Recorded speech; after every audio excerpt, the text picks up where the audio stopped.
हाँ मैं बता देता हूँ बैटरी एलिमिनेटर क्या होता है, मैं बता दूंगा। तो ये वायर यहाँ से कनेक्ट होती हुई यहाँ से जो वायर है ये कहाँ जाएगी, ये जाएगी की के एक पार्ट में, कहीं पे भी लगा सकते हो, की में ऐसा कोई टर्मिनल का इश्यू नहीं रहता, ठीक है। और दूसरी वाली जाएगी कहाँ पे, ऐसे होते हुए कहाँ पे चली गई,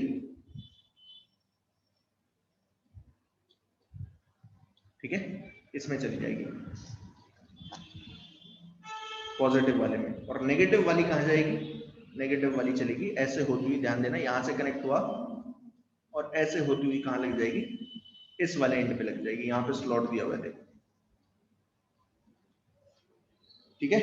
बैटरी एलिमिनेटर क्या होता है, बैटरी एलिमिनेटर होता है कि बैटरी के साथ एक बड़ी प्रॉब्लम होती है। मान लो आप बैटरी यूज कर रहे हो तो बैटरी भी यूज कर सकते हो, कोई प्रॉब्लम नहीं है एक्सपेरिमेंट में, लेकिन बैटरी एलिमिनेटर, बैटरी के साथ एक प्रॉब्लम रहती है, बैटरी डिस्चार्ज हो जाती है, धीरे धीरे क्या हो जाएगी, डिस्चार्ज हो जाएगी, ठीक है। बैटरी एलिमिनेटर क्या होता है, आप ऐसे सोचो कि अंदर जो है एक ट्रांसफार्मर लगा रहता है, इसके अंदर क्या है, एक ट्रांसफार्मर लगा हुआ है। ट्रांसफार्मर क्या करता है, एसी को डीसी में कन्वर्ट कर देता है। ऐसा एक डिवाइस लगा हुआ है जो एसी जो आ रही है यहां से जाएगी एसी, ऑल्टरनेटिंग करंट, ठीक है, उसको किस में कन्वर्ट कर देगा, डीसी। समझ में आ गया क्या, वही है और कुछ नहीं, ठीक है। आई होप समझ में आ गया होगा सभी को,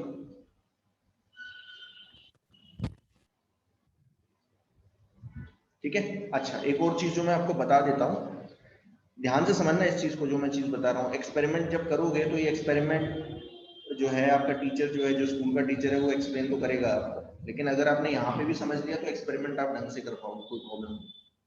ध्यान से समझना, बताने वाली बात ये है कि बैटरी एलिमिनेटर के जो हायर पोटेंशियल से कनेक्टेड है, जो एंड, ये वाला एंड जो है वो बैटरी एलिमिनेटर के हायर पोटेंशियल से कनेक्टेड है, तो ये वाला एंड कहलाता है जीरो एंड, यहां से मेजर किया जाता है जीरो, ध्यान देना।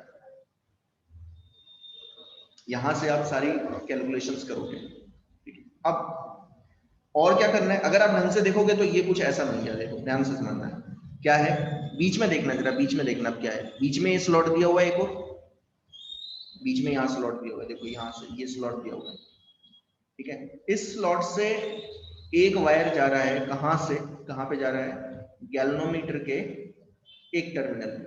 गैल्वेनोमीटर ऐसा दिखता है, ठीक है, गैल्वेनोमीटर में दो टर्मिनल होते हैं सेम, पॉजिटिव नेगेटिव, लेकिन गैल्वेनोमीटर में कोई इशू नहीं रहता, टर्मिनल का कोई इशू नहीं है, आप कैसे भी कनेक्ट करो कोई फर्क नहीं पड़ता, वो उसमें लगा रहता है, ध्यान देना, दिखेगा आपको कैसे, पॉजिटिव और नेगेटिव, लाल कलर का देखो दिख रहा है ना, दो है, ये है लाल वाला और ये है ब्लैक वाला, लेकिन इसमें गैल्वेनोमीटर में एज सच कोई टर्मिनल का इशू नहीं रहता, क्योंकि गैल्वेनोमीटर में क्या रहता है कि ये जो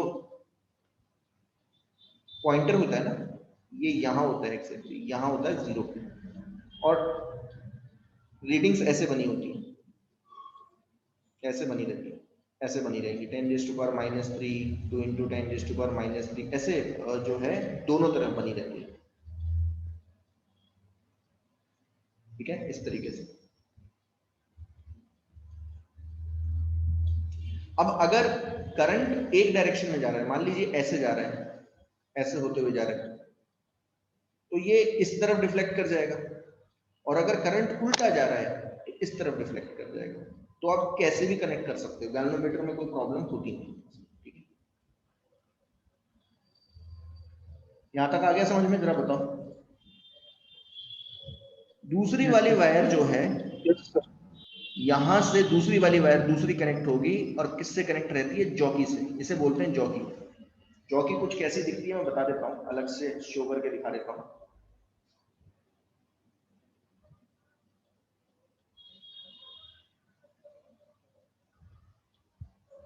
ये देखो जॉकी ऐसी दिखती है, ऐसी दिखेगी, थोड़ा बड़ा कर देता हूँ ताकि क्लियरिटी रहे, ये जॉकी कहलाती है ऐसे, ठीक है। तो ये जो है, ये आपने ये देख रहे होगे,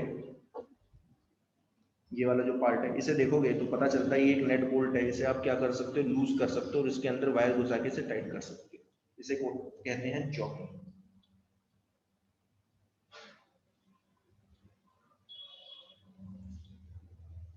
ठीक है। यहां तक आ गया समझ में। तो आप जॉकी से कनेक्ट कर दो। यहाँ पे ये जॉकी से कनेक्ट कर दिया आपने, ठीक है। यहाँ पे अगर शो करोगे तो देखो कैसे दिखाया गया है। यहाँ से वायर गया ऐसे होता हुआ, किससे कनेक्टेड है, गैल्वेनोमीटर के एक टर्मिनल से, और फिर यहाँ से ये जॉकी आ गई, ठीक है। अब आपको अगर इसको ऑन करना है तो आप पहले की को लगाओगे, ध्यान देना, पहले की को ऑफ रखा जाता है।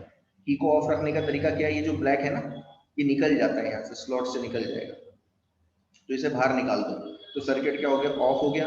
और आपको सर्किट को ऑन करना है तो ये वापस लगा देना, ठीक है। स्लॉट दिया जाता है इसमें, आप खुद देख लोगे, कोई प्रॉब्लम नहीं। तो सर्किट काम करना स्टार्ट कर देगा, ठीक है। सर्किट काम करना स्टार्ट करेगा तो जैसे ही आप सर्किट को ऑन करोगे तो ये जो गैल्वेनोमीटर है, गैल्वेनोमीटर में ना पॉइंटर यहाँ पे होगा, ये डिफ्लेक्शन शो करना स्टार्ट कर देता है, क्योंकि इसमें करंट फ्लो करना स्टार्ट कर देगा। समझ में आया कि नहीं, करंट फ्लो करना स्टार्ट करेगा तो ये डिफ्लेक्शन शो करना स्टार्ट कर देगा, ठीक है। आप क्या करोगे, वर्क कैसे करना है, ध्यान देना, मीटर ब्रिज का कैसे काम करता है। आप क्या करोगे, इस जॉकी को, ध्यान देना, इस जॉकी को, ये जो जॉकी है इसको 0 पे रखोगे ऐसे, और स्लाइड करना स्टार्ट करोगे ऐसे, ठीक है।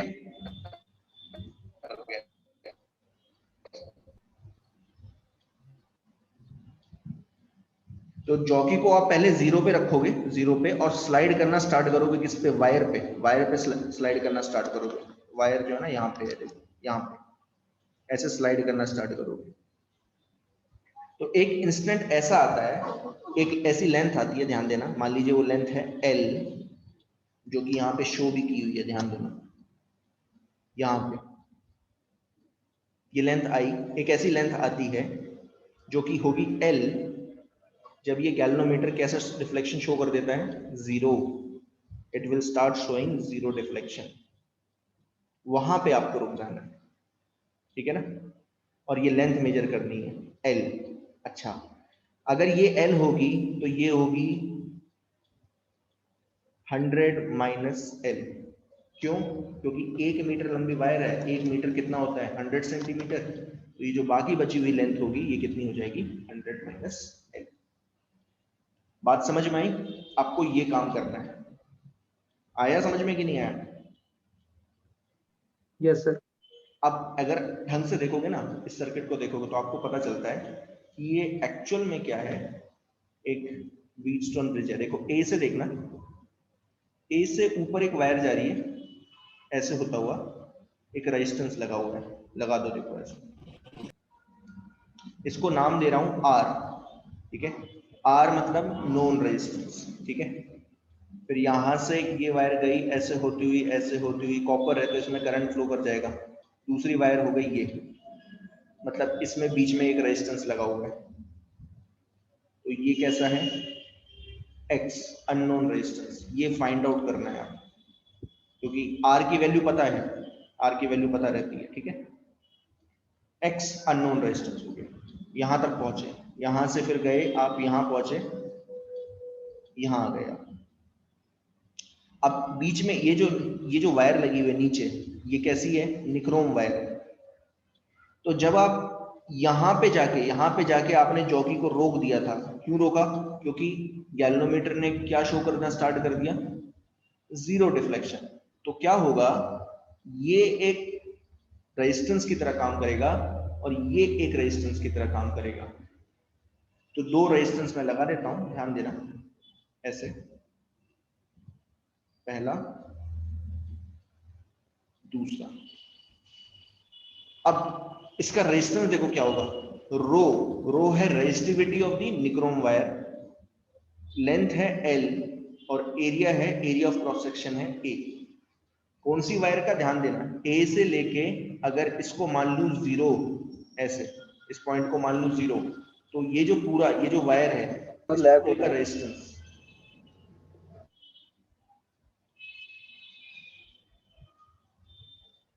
इस पूरे का रेजिस्टेंस, इस निक्रोम वायर का रेजिस्टेंस, वो क्या होगा, रो L बाई A। फिर इसका रेजिस्टेंस क्या होगा, रो, रेजिस्टिविटी वही है, लेंथ है 100 minus L by area of cross section, area क्या है ए। जो वायर है वो बिल्कुल यूनिफॉर्म क्रॉस सेक्शन की है। और बीच में देखो ऐसे था, बीच में क्या था, कुछ ऐसे हुआ कि यहां से वायर गया, वो गैल्वेनोमीटर से कनेक्टेड है, और ये वायर होते हुए ये है जॉकी, यहां पे कनेक्टेड थी जॉकी। बात समझ में आई? Yes sir.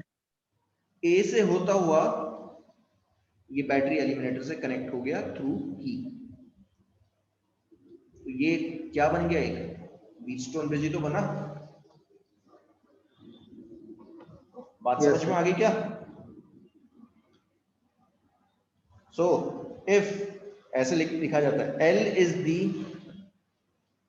Length corresponding two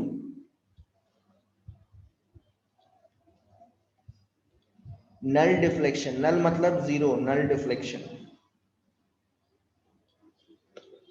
of galvanometer. अगर L जो है वो length corresponding to null deflection of galvanometer है, तो ध्यान देना, क्योंकि गैल्वेनोमीटर नल डिफ्लेक्शन शो कर रहा है और ये एक व्हीटस्टोन ब्रिज ही है, तो कंडीशन क्या हो जाएगी उसकी, R1 by R2, ये हो गया R1, ये हो गया R2, ये हो गया R3 और ये हो गया R4। तो क्या कंडीशन बननी चाहिए, R1 by R2 is equal to R3 by R4। R1 है R नोन, ये कहां से निकालोगे, ये निकाला जाता है, ये कैसे निकाला जाता है, निकाला जाता है रेजिस्टेंस बॉक्स से। ऐसे ये रेजिस्टेंस बॉक्स है, इस रेजिस्टेंस बॉक्स में सारे रेजिस्टेंस दिए होते हैं, 5 से लेके 10,000 ओम तक दिए होते हैं, ठीक है ना। तो कोई भी रेजिस्टेंस आप निकाल सकते हो। R2, R2 क्या है, रो L बाय A।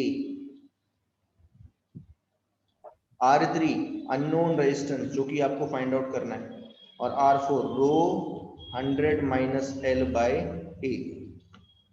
अगर आप ढंग से देखते हो तो रो रो कैंसल आउट हो गया, ए कैंसल आउट हो गया, क्योंकि निक्रोम ही वायर है वो, तो निक्रोम की रेजिस्टिविटी भी सेम है और ए भी सेम है, ठीक है ना। यहाँ लिख देता हूं,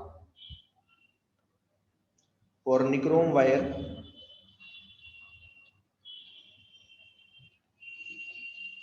रो is same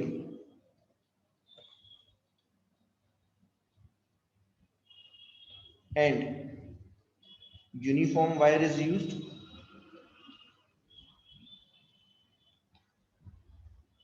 so A is also same। आ गया समझ में? Yes sir. तो अब देखो क्या इक्वेशन बनी, इक्वेशन बनी R by L x upon 100 minus L। R पता है, यस, रेजिस्टेंस बॉक्स से निकालोगे आप। L पता है, यस, L जो है कौन देगा आपको, मीटर स्केल से रीडिंग लेनी पड़ेगी। L पता है तो 100 माइनस L भी पता है, तो बचा क्या, x, x is unknown resistance, तो वो हो जाएगा 100 minus L by L into R। इस तरीके से मीटर ब्रिज काम करता है।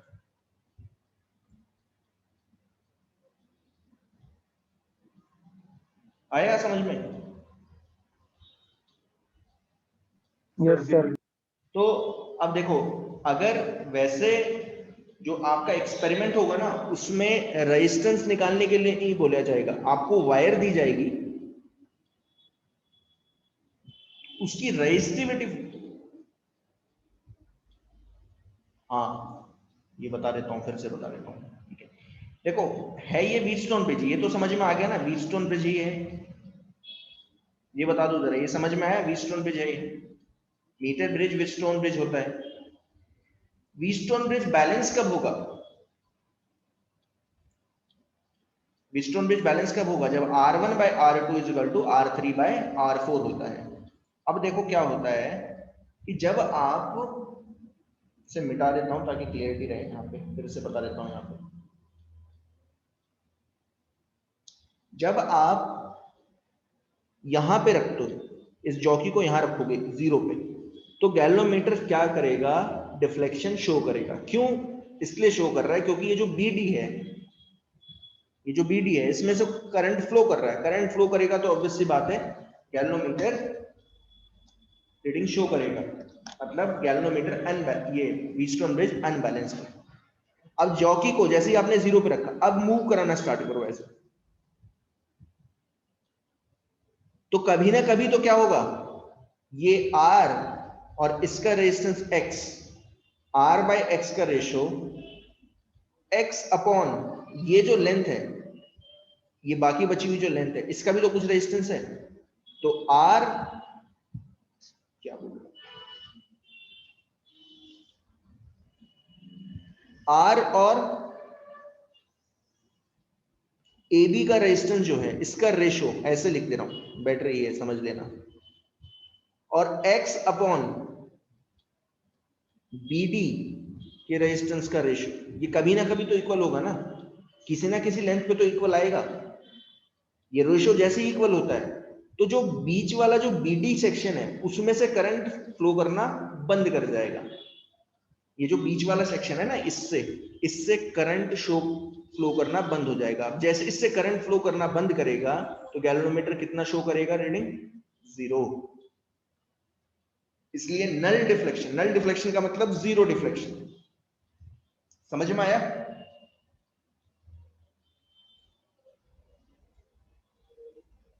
तो वो जो लेंथ है वो आपको बस चेक कर लेनी है, चेक करके यहां लेंथ डाल दो, इस लेंथ यहां लेंथ डाल देना, x का आंसर आ जाएगा। ठीक है, अच्छा अब क्या होता है कि बेसिकली जो आपका एक्सपेरिमेंट होगा उसमें x फाइंड आउट करने के लिए नहीं बोलेंगे, आपको एक वायर दी जाएगी, आप इसमें वायर लगाओगे, स्लॉट में वायर लगाओगे, एक वायर दी जाएगी, ऐसे वायर लगाओगे, वो भी किसकी वायर होगी? निक्रोम की वायर होगी, ध्यान देना, या तो निक्रोम की दे जाते हैं या कांस्टेंट टेनेंट की दी जाती है या माइका की दी जाती है। ठीक है, डिपेंडिंग अपॉन कि कौन सा मटेरियल अवेलेबल है। तो अब ध्यान से समझो, अगर आपने उस वायर का रेजिस्टेंस निकाल लिया तो आप उसकी रेजिस्टिविटी भी निकाल सकते हो। कैसे निकालोगे? इस वायर का जो रेजिस्टेंस आएगा वो होगा रो L upon pi R square. आया समझ में? Yes sir. तो यहां पे हो गया मेरा काम। बस कौन बताएगा रेजिस्टिविटी किसके इक्वल? तो रेजिस्टिविटी हो जाएगी x into pi R square by L. L जो है लेंथ ऑफ द वायर है, ये आप किससे मेजर करोगे? एक स्केल दिया जाएगा उससे आप मेजर कर लेना। आर क्या है? रेडियस ऑफ वायर, जो वायर दी जाएगी उसका रेडियस। ये किससे मेजर करोगे आप? स्क्रू गॉज से। स्क्रू गॉज से मेरे ख्याल से पता नहीं आपको रीडिंग लेने आती है कि नहीं, स्क्रू गॉज से जो है मेजर किया जाएगा। और x किससे मिल गया? x जो है वो अननोन रेजिस्टेंस है, जो कहां से मिला? मीटर ब्रिज ने हमें फाइंड आउट करके दे दिया है। x देगा, x जो है इस फॉर्मूले से आप निकाल लो, तो रो जो है आप निकाल पाओगे। कोई प्रॉब्लम तो नहीं है? No sir. ठीक है, तो ये पूरा का पूरा जो है एक्सपेरिमेंट है मीटर ब्रिज का। ठीक है, this is how the metre bridge experiment will be done. I hope समझ में आया होगा सभी को। मैंने थोड़ा सा टाइम लगा दिया, वैसे थोड़ा जल्दी करवा लेना चाहिए। ठीक है, चलिए कोई नहीं। अब इसमें एक क्वेश्चन जो है बहुत पूछा जाता है कई बार। क्या पूछा जाता है कि find out whether the Wheatstone bridge is balanced और not if we interchange the position of battery and galvanometer। इसी में पूछा जाता है, तो ध्यान देना, ध्यान से समझना इस चीज को मैं क्या बोल रहा हूँ। ए बी के अक्रॉस मैंने क्या लगा रखी है? बैटरी। और बी डी के अक्रॉस क्या लगा रखा है? गैल्वेनोमीटर। पहले तो बताओ कि क्या ये गैल्वेनोमीटर बैलेंस्ड है? Yes sir. हाँ, बैलेंस्ड है। देखो अगर आप ढंग से देखोगे तो ये R1 हो गया, ये R2 हो गया, ये R3 और ये R4। पहले देख लो कि बैलेंस है कि नहीं। तो yes, now it is balanced. वो दिख भी रहा है आपको, रेशियो जो है वो कितना आ रहा है? 1/2। बैलेंस्ड है। अब आप क्या करो, अब आप क्या करोगे, बैटरी और गैल्वेनोमीटर की पोजीशन को इंटरचेंज कर दो। ध्यान देना, मैं इसी को फिर से कॉपी कर रहा हूं यहाँ पे और पोजीशन इंटरचेंज करूंगा। देखना जरा कैसे कर रहा हूं। ये हटा दी बैटरी,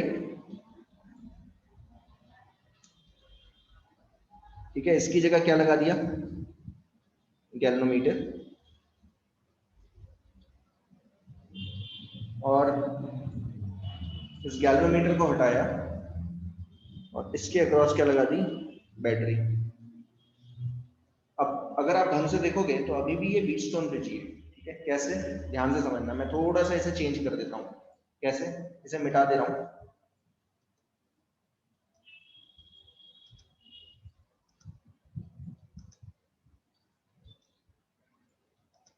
हमें ए बी के अक्रॉस क्या लगाना है, गैल्वेनोमीटर। तो गैल्वेनोमीटर लगाओ ऐसे,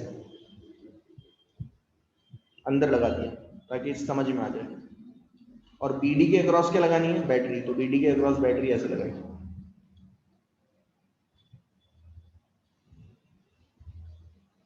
ये चीज समझ में आई मैंने क्या किया। यस मैंने इंटरचेंज कर दिया। अब खुद देखो, क्या अभी भी ये व्हीटस्टोन ब्रिज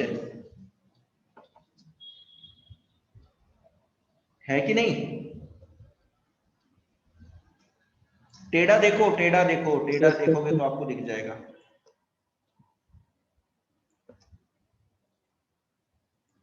भाई देख रहे हो कि नहीं, पहले तो ये बताओ जल्दी, पता नहीं देख भी रहे हो कि नहीं। टेढ़ा देखो, रोटेट तो मैं कर नहीं सकता, अब टेढ़ा देखो। टेढ़ा अगर आप ढंग से देखोगे तो आपको पता चलता है कि ये व्हीटस्टोन ब्रिज है। ये हो गया R1, इस केस में ये हो गया R1, ये हो गया R2, ये हो गया R3 और ये हो गया R4। तो अगर अभी भी देखोगे तो R1/R2 is equal to R3/R4 है। देखो है कि नहीं, 8/12 इज इक्वल टू 4/6। कितना आ रहा है दोनों का रेशियो, 2/3। तो अभी भी क्या है, ये व्हीटस्टोन ब्रिज बैलेंस ही है। तो अभी भी मैं क्या लिख सकता हूं, still the Wheatstone bridge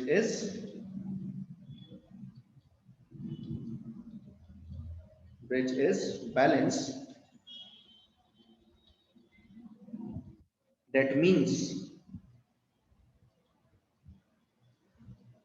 galvanometer will show no deflection.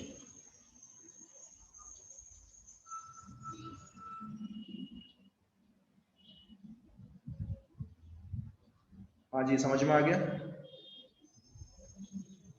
Yes sir. ठीक है, तो ये कई बार क्वेश्चन पूछा जाता है, एटलीस्ट बोर्ड लेवल पे तो आपको पता होना चाहिए। बोर्ड लेवल पे बहुत बार क्वेश्चन आए हुए हैं, ठीक है। जब भी पोजीशन को इंटरचेंज किया जाए, ध्यान से समझना, किसकी, बैटरी और गैल्वेनोमीटर की पोजीशन को चेंज किया जाए और पूछा जाए कि बताओ अब गैल्वेनोमीटर डिफ्लेक्शन शो करेगा कि नहीं, तो आप क्या बोलोगे। अगर पहले इंटरचेंज करने से पहले क्या था, बैलेंस था, तो इंटरचेंज करने के बाद भी बैलेंस रहेगा। इसका मतलब पहले भी नो डिफ्लेक्शन शो कर रहा था और बाद में भी नो डिफ्लेक्शन शो करेगा। समझ में आ गया।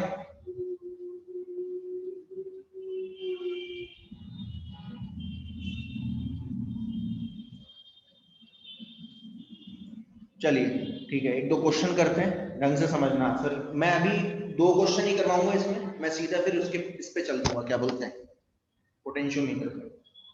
एटलीस्ट मैं पहले डेरिवेशंस करवा देता हूं, फिर न्यूमेरिकल देख लेंगे। देखो क्वेश्चन समझने की कोशिश करो क्या बोल रहा है, कैसे क्वेश्चन पूछे जाते हैं, और बहुत सिंपल होते हैं। और ये मान के चलो कि एक क्वेश्चन पक्का आता है, जेई मेंस या नीट में पक्का आएगा, ठीक है। और बोर्ड में एक डेरिवेशन पक्का आएगा, एक डेरिवेशन पक्का आता है, ठीक है। तो ढंग से समझ लें। Find the value of unknown resistance from first circuit.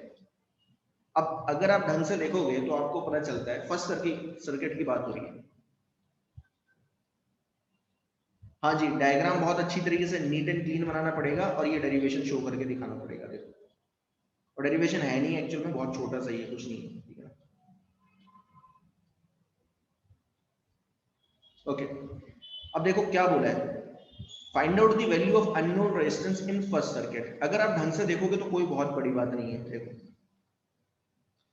यहां पे क्या दिया हुआ है, ये दिया हुआ है कि जॉकी जब यहां लगी हुई है कितनी दूरी पे, 40 सेंटीमीटर दूरी पे, तो गैल्वेनोमीटर क्या शो कर रहा है, नो डिफ्लेक्शन। बात समझ में आ गई? तो ये कितना हो गया, 60 सेंटीमीटर। आया समझ में कि नहीं? 100 सेंटीमीटर का Yes. वायर लगा था, अगर जीरो एंड से, ये जीरो एंड है, ठीक है, जीरो एंड से अगर 40 सेंटीमीटर दूरी पे नल डिफ्लेक्शन शो हो रहा है, तो बाकी बची हुई लेंथ कितनी है, 60 सेंटीमीटर। तो सीधी सी बात है, 60 बाय 40 सेंटीमीटर लेंथ है। वैसे तो लिखना चाहिए था rho 40 by A, but rho A cancel out हो जाएगा, तो जरूरत नहीं है, ठीक है। Is equal to x by 60। ये चीज समझ में आई मैंने क्या किया? आई होप ये चीज समझ में आ गई हो, बहुत इजी है, कुछ नहीं है, ठीक है। सेंटीमीटर सेंटीमीटर कैंसिल आउट हो जाने वाले हैं, तो जरूरत नहीं है, ऐसे लिख सकते हो। तो आंसर कितना आया, 6 into 6, 60 into 6 by 4, that is 3 2, कितना आ गया, 90 ओम। 90 ओम रेजिस्टेंस है, इतना सा काम करना है। आया समझ में? बस लेंथ को क्या करना है, जो ये रेजिस्टेंस है ऊपर वाला R बाई एल, देखो क्या थी, अगर ढंग से देखोगे, यहाँ देखो, यहाँ देखो क्या था, यहाँ लिख देता हूँ ताकि ढंग से समझ में आ जाए। देखो क्या है यहाँ पे, R by L is equal to X upon 100 minus L. But ध्यान देना जो L है वो क्या है, distance from zero end where galvanometer shows no deflection. ये चीज ध्यान देनी,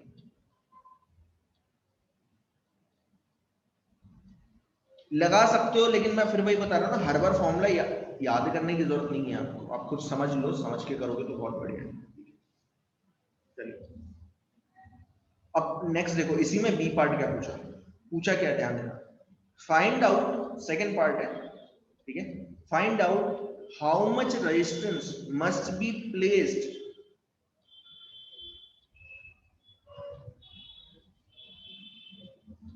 या मैंने लिखा नहीं है,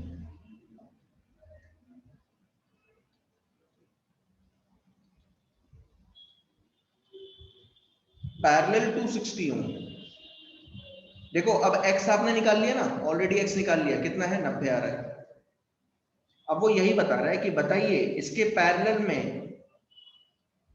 कितना रेजिस्टेंस लगाऊं so that no deflection point is shifted to left by 20 centimetre. अब लेफ्ट डायरेक्शन कौन सी है, इस तरफ, तो पहले जो नो डिफ्लेक्शन आ रहा था वो तो 40 पे आ रहा था, अब वो शिफ्ट होके कहां आ गया, शिफ्ट की तरफ, कितना शिफ्ट हो गया है, 20 सेंटीमीटर लेफ्ट साइड में। तो अब जो length corresponding to net deflection है जीरो एंड से, वो कितनी दूरी पे है, 20 सेंटीमीटर। तो ये लेंथ कितनी आएगी, 80 सेंटीमीटर। बस हो गया, कुछ कोई बहुत बड़ी बात नहीं है। ये कैसा क्वेश्चन है, व्हीटस्टोन ब्रिज का ही है। इसका इफेक्टिव बताएगा कोई, ये दोनों कैसे लगे हैं पैरेलल में, तो 60 इफेक्टिव क्या y आएगा, upon इफेक्टिव 60 आएगा plus 60 y. y upon 60 plus y। ये हो गया r बाय एल, एल कितना है, 20 सेंटीमीटर, ठीक है, upon x upon 100 minus L, x कितना है 90, और 100 माइनस एल कितना है 80।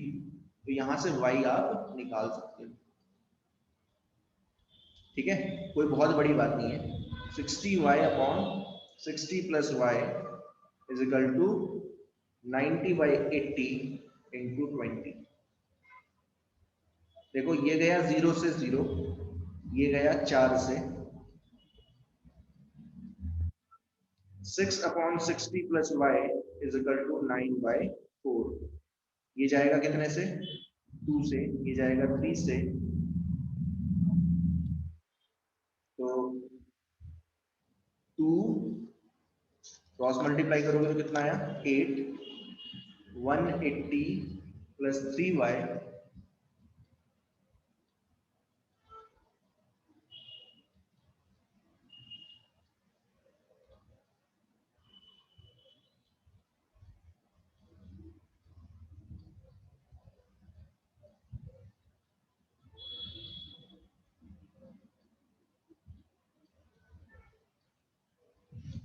मैंने कुछ कैलकुलेशन में गलती की है क्या, देखना जरा एक बार।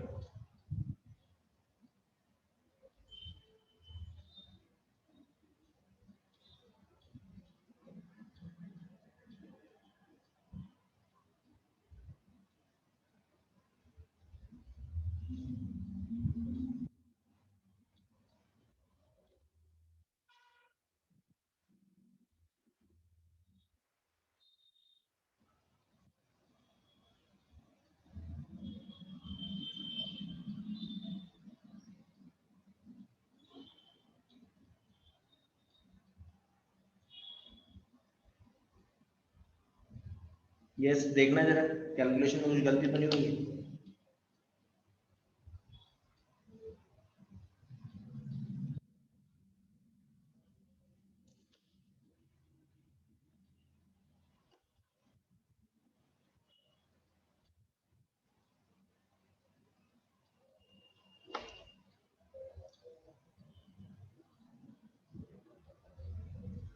सर वहाँ पे 6y आएगा ना, मतलब कहाँ पे?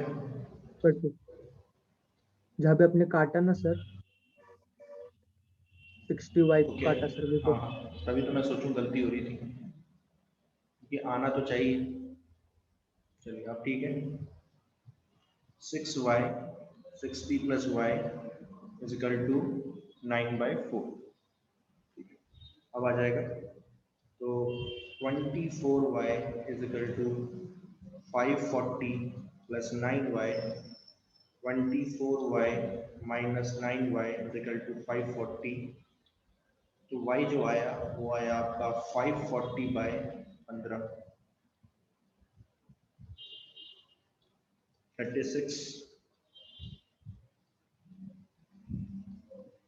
36 आ रहा है क्या? नहीं 36 नहीं, ज़्यादा कम है, ज़्यादा है तो हाँ 36 सॉरी 36। तो 36 ओम लगा देना, और 36 ओम लगाओगे तो ये जो नल डिफ्लेक्शन रीडिंग है ये किस तरफ शिफ्ट हो जाएगी, 20 सेंटीमीटर लेफ्ट साइड में। बात समझ में आई क्या? यस, जरा बता दो समझ में आया है क्या किया है मैंने? अरे बीच टोन पे जी है भाई, कुछ नहीं है इसमें, बीच टोन पे जी है, उसी तरीके से समझो। बल्कि एक चीज और बता देता हूँ, ठीक है, समझने के लिए समझ लेना, ठीक है, ध्यान से समझना इस चीज को।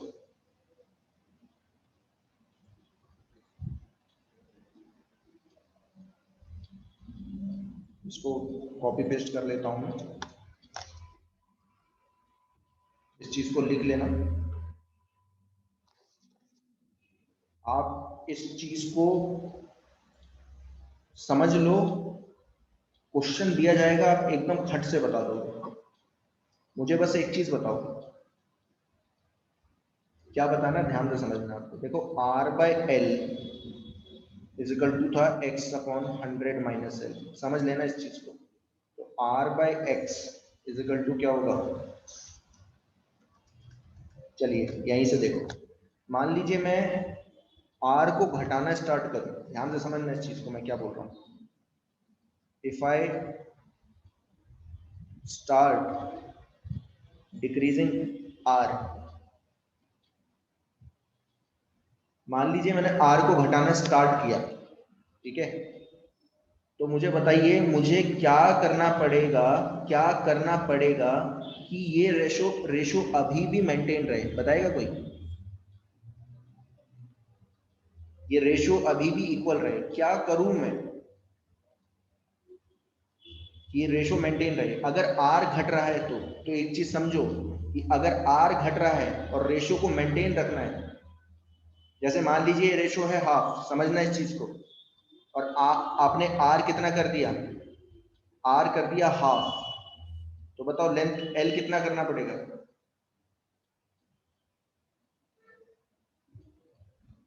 देखो समझने की कोशिश करो मैं क्या बोलने की कोशिश कर रहा हूं।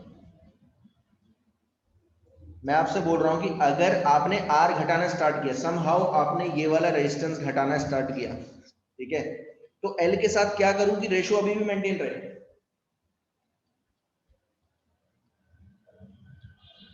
एल को भी क्या करना पड़ेगा, घटाना स्टार्ट करना पड़ेगा। समझ में आया क्या, क्या बोला मैंने।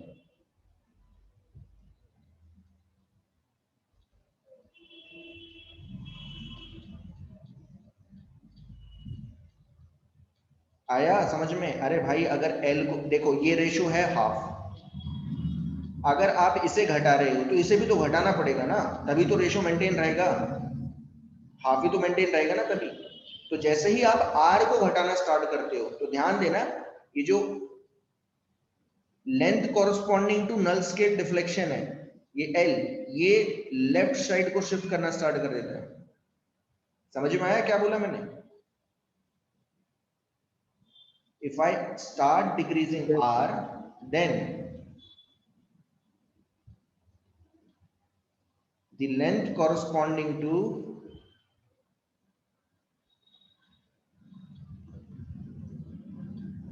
null scale deflection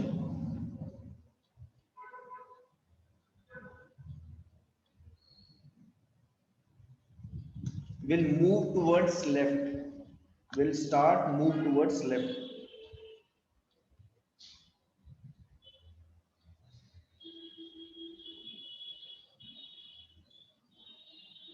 और आर घटाया कैसे जाए, मतलब ये आर कैसे घटाया जाए, तो ध्यान देना घटाने का तरीका जो होता है वो, या तो आप क्या करो इसको आर को ही घटा लो, या दूसरा तरीका क्या होता है, इसके पैरेलल में कोई एक रेजिस्टेंस लगाओ। तो जैसे पैरेलल में एक रेजिस्टेंस लगाया, मान लीजिए आपने एक रेजिस्टेंस लगाया 30 ओम, तो जो इफेक्टिव आएगा वो आर से भी कम आएगा और 30 से भी कम आएगा। इसीलिए क्या हुआ था, यहाँ पे देखोगे तो पता चलता है कि जैसे ही आपने 60 से कितना कनेक्ट किया, 60 के पैरेलल में कितना कनेक्ट किया, 36 ओम, तो आपको पता चला कि पहले नल स्केल डिफ्लेक्शन आ रहा था 40 पे, अब कहाँ गया, 20 पे आया, यानी कि किस तरफ शिफ्ट हुआ, लेफ्ट तरफ शिफ्ट हुआ। आया समझ में।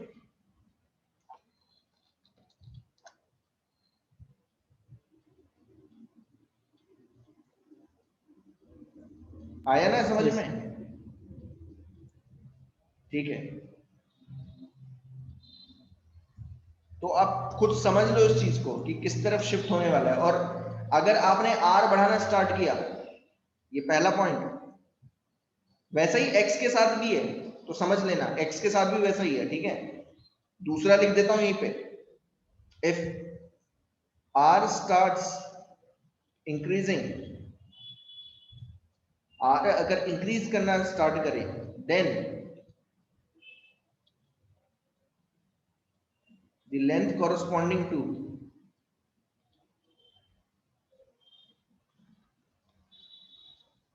null scale deflection will move towards right.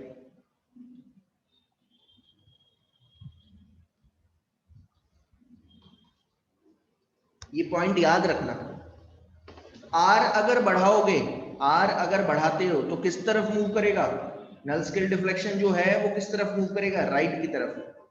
Are अगर घटाओगे तो किस तरफ मूव करेगा, लेफ्ट की तरफ। अब खुद सोचो, अगर एक्स बढ़ाता हूं, सोचो क्या होगा,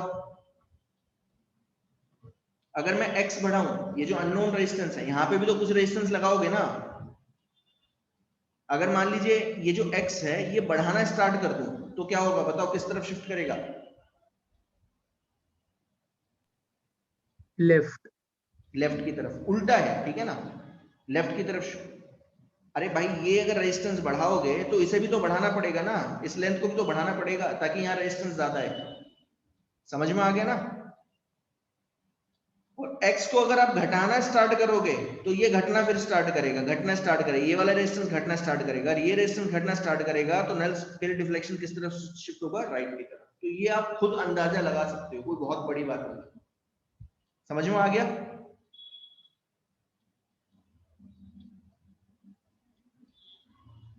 यस सर। ठीक है, तो इस तरीके से सोचना है। ठीक है, चलिए एक दो क्वेश्चन करते हैं, फिर मैं पोटेंशियोमीटर पे चलूंगा। ठीक है, पोटेंशियोमीटर ज्यादा इंपॉर्टेंट है, ये आपको समझ में आ गया होगा, कोई बहुत बड़ी बात नहीं है। चलिए ये वाला देखिए, ये जेई मेंस का क्वेश्चन है। जेई मेंस में ऐसा आया हुआ है, क्वेश्चन 1 देखना है आपको, ये वाला नहीं, ये वाला मत देखो, ये वाला देखो। ये जेई मेंस में आया हुआ है। ठीक है, तो ढंग से देख लेना क्या है। In a metre bridge the null point is found to be, ये वाला देखना है। ठीक है, ये वाला, the null point is found to be at a distance of 33.7 centimetre from A. देखो जीरो एंड अगर आप देखोगे तो ए पे है, ये जीरो एंड है।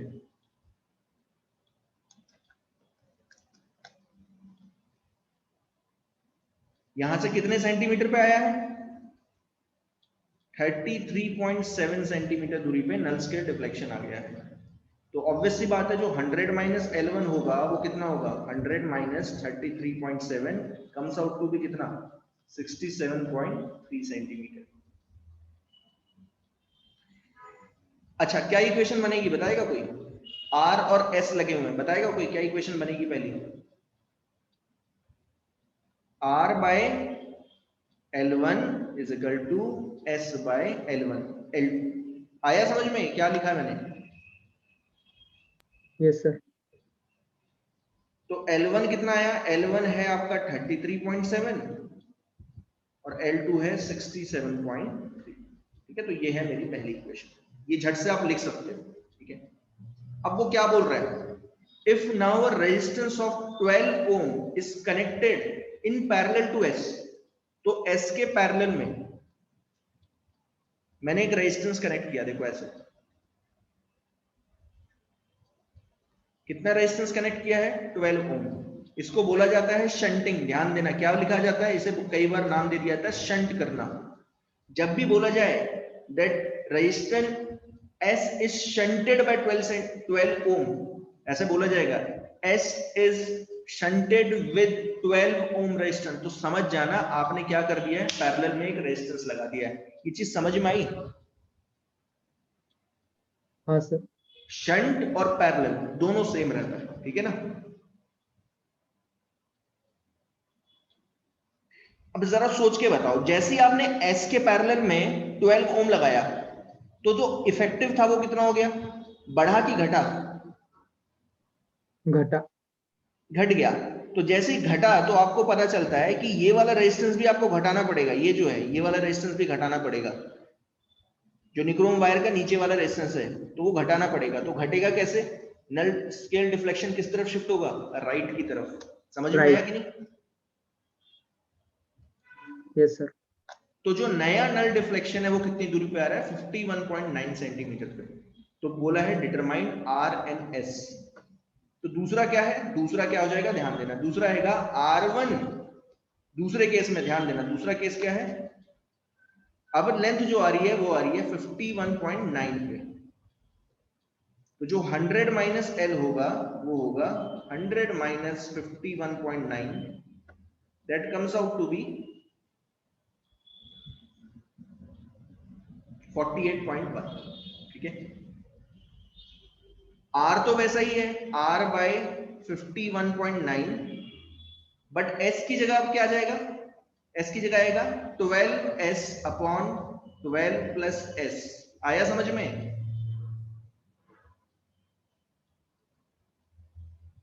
Yes sir. बाय 48.1। अब ये है दूसरी, तो अब थोड़ी सी कैलकुलेशन ज्यादा है इसमें। आपको क्या करना है? R और S निकालना है। R और S के लिए आपको क्या चाहिए? दो इक्वेशन चाहिए। ठीक है, तो सीधी सी बात है, 48.1 को क्रॉस मल्टीप्लाई कर दो। 48.1 51.9 into R is equal to 12S upon 12 plus S। R की वैल्यू यहां से निकालो, कितनी आई? S into 33.7 divided by 67.3। ये वैल्यू उठा के यहां डाल दो R की जगह, तो सिर्फ R ही बचेगा।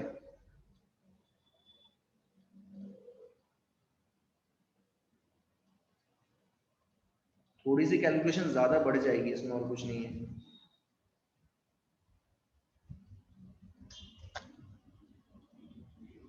कौन मुझे कैलकुलेटर से जरा जल्दी सॉल्व करके बताएगा कि ये वैल्यू कितनी आ रही है, ये सिर्फ इतनी। कैलकुलेटर से सॉल्व करके बता दो जरा, अगर है तो।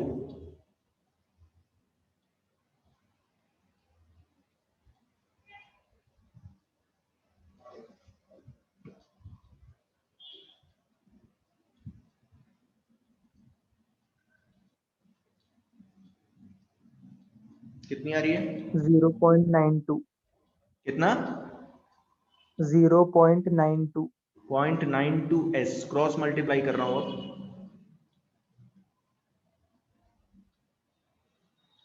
जरूरत भी नहीं है। सर मुझे लगा वो मल्टीप्लाई कैसे डाला, रुको सर दे। ऊपर वाला मल्टीप्लाई करना है, हाँ पूरा करो।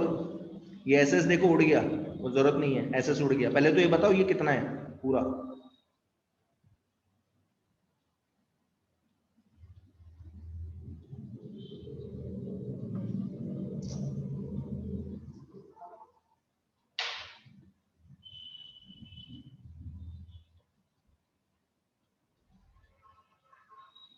बाकी भी बता सकते हैं, ऐसा नहीं है, अगर बाकियों का निकल जाता है तो बाकी भी बता सकते हैं। 0.46। 0.46 46। Into 12 plus S is equal to 12। ठीक है, 0.46 इंटू 12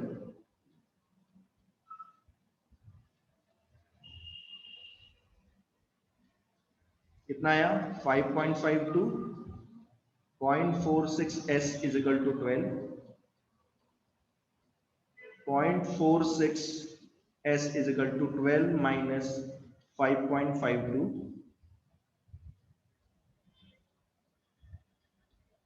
तो जो आपका s आ रहा है वो आ रहा है 6.48 डिवाइडेड बाय 0.46,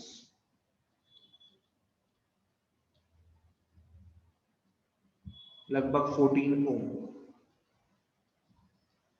देखो ऑप्शन में है क्या? 13.5, ठीक है, 13.5 s 13.5 है, और जो r है वो आया आपका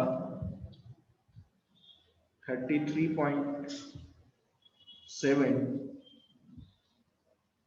डिवाइडेड बाय 67.3 इंटू एस कितना है? 14। मल्टीप्लाई कर दो।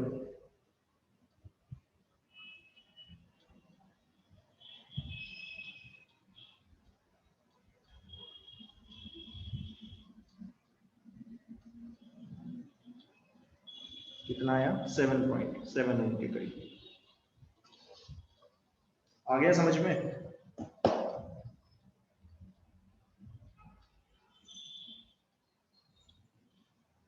यस, समझ में आया? Yes sir.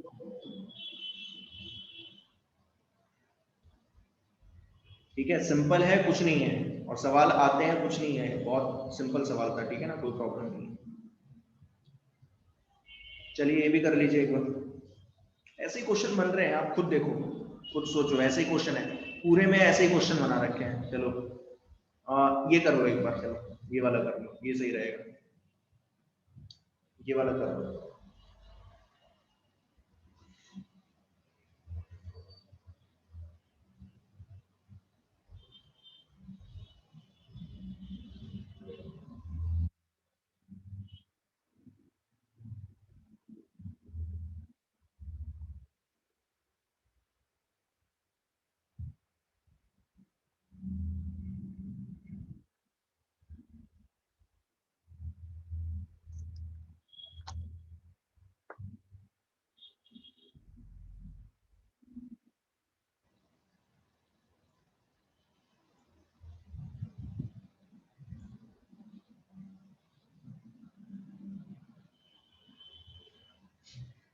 दो रेजिस्टेंस लगा रखे हैं, पहला रेजिस्टेंस ये R1, R2। अब थोड़ा सोचो, अगर R1 R2 के इक्वल होता तो नल डिफ्लेक्शन कहाँ आना चाहिए था, बताएगा कोई? हाँ जी, अगर R1 R2 सेम होता तो नल डिफ्लेक्शन कहां था?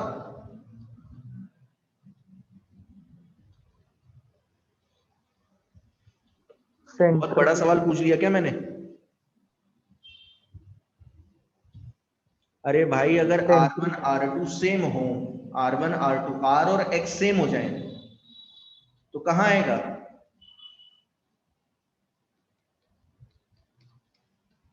आर एक्स सेम हो जाए मतलब कैंसिल आउट, तो कितनी दूरी पे आएगा? बिल्कुल बीच में आएगा। कितनी दूरी पे? 50 सेंटीमीटर दूरी पे।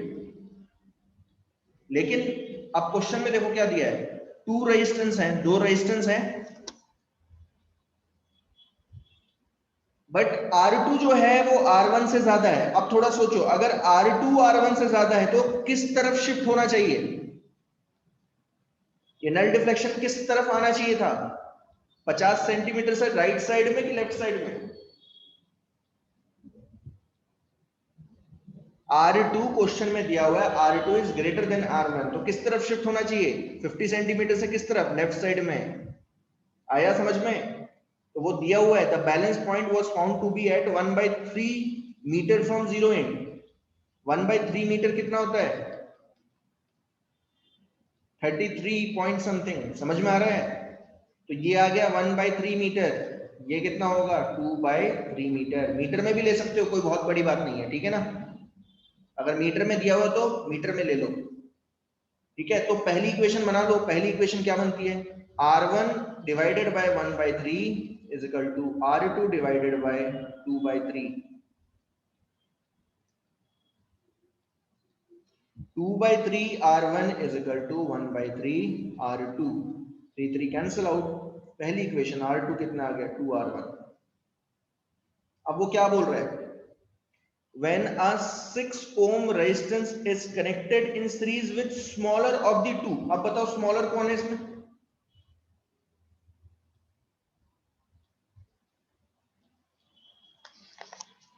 इसमें स्मॉलर कौन है?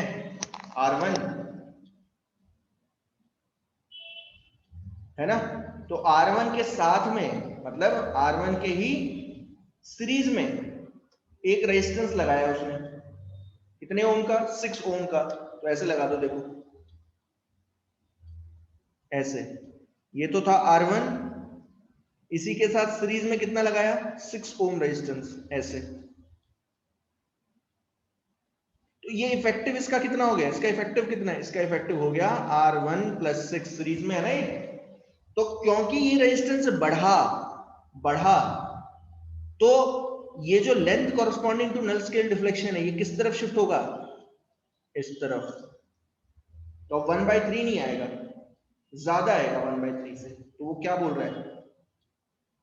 वो यही बोल रहा है if when a 6 ohm resistance is connected in series with the smaller of the two resistance, the point is shifted to 2/3 meter from the same end।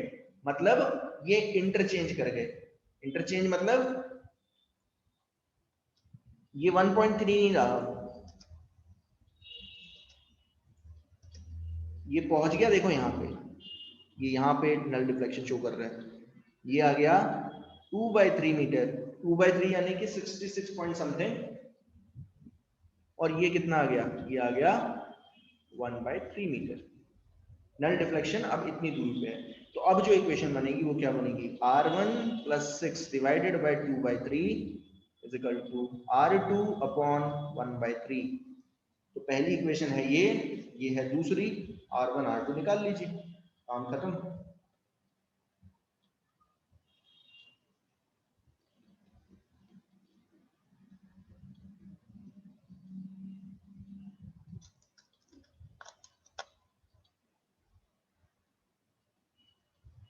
Three three उड़ गया, इक्वेशन बनी आपकी R1 + 6 is equal to R2। ये है दूसरी equation.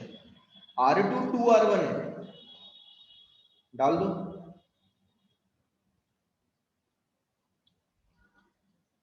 तो R1 R2 दोनों निकल जाएंगे। क्या निकला? देखो R1 + 6 is equal to 4 R2 R1। R1 कितना आया?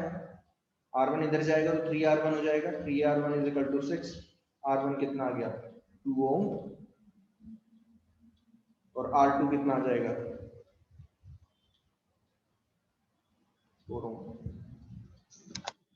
आई होप समझ में आया सभी को।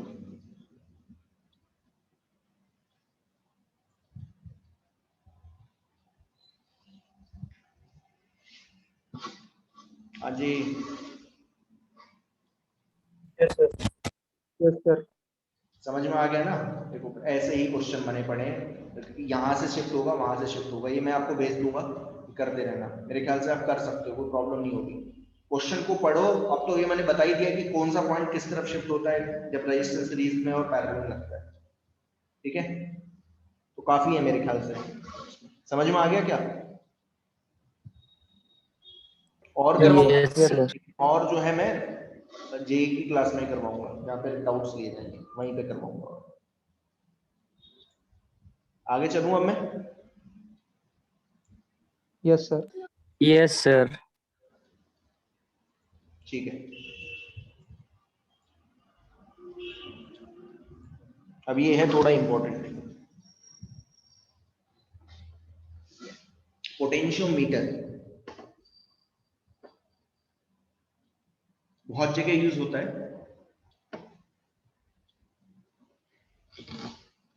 पॉइंट पोटेंशियोमीटर यूज क्यों किया जाता है, पहले तो ये मैं बताता हूं। देखो क्या होता है, ध्यान से समझना इस चीज को। अगर कोई आपसे पूछ ले कि पोटेंशियोमीटर क्या है और क्यों यूज किया जाता है, ठीक है, किस प्रिंसिपल पे काम करता है, तो प्रिंसिपल तो बाद में आएगा, पहले मैं आपको बता देता हूं कि क्या प्रॉब्लम रहती है। ध्यान देना, प्रॉब्लम क्या रहती है, ध्यान से समझना। मान लीजिए ये एक बैटरी है, 3 वोल्ट की बैटरी,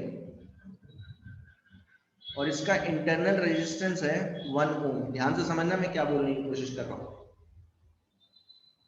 और मैं आपसे बोल रहा हूं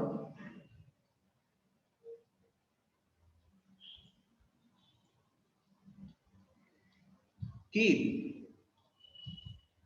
इसका ईएमएफ मेजर करके दिखाओ। ईएमएफ जो है ना इसका, ये जो 3 वोल्ट है, अब लिखा तो है मैंने, लेकिन मान लीजिए बैटरी पे नहीं लिखा हुआ है। ये जो सेल दिया हुआ है, सेल या बैटरी दी हुई है, उस पर लिखा नहीं है मान लो, और आपको मेजर करके दिखाना है, तो आप इसके पैरेलल में क्या लगाओगे, वोल्ट मीटर। आ रहा है समझ में कि नहीं? Yes sir. वोल्ट मीटर लगाओगे, वोल्ट मीटर ही आप यूज कर सकते हो। अब देखो क्या होता है कि जैसे ही आप वोल्ट मीटर लगाओगे तो वोल्ट मीटर में करंट दौड़ना स्टार्ट कर जाता है ऐसे।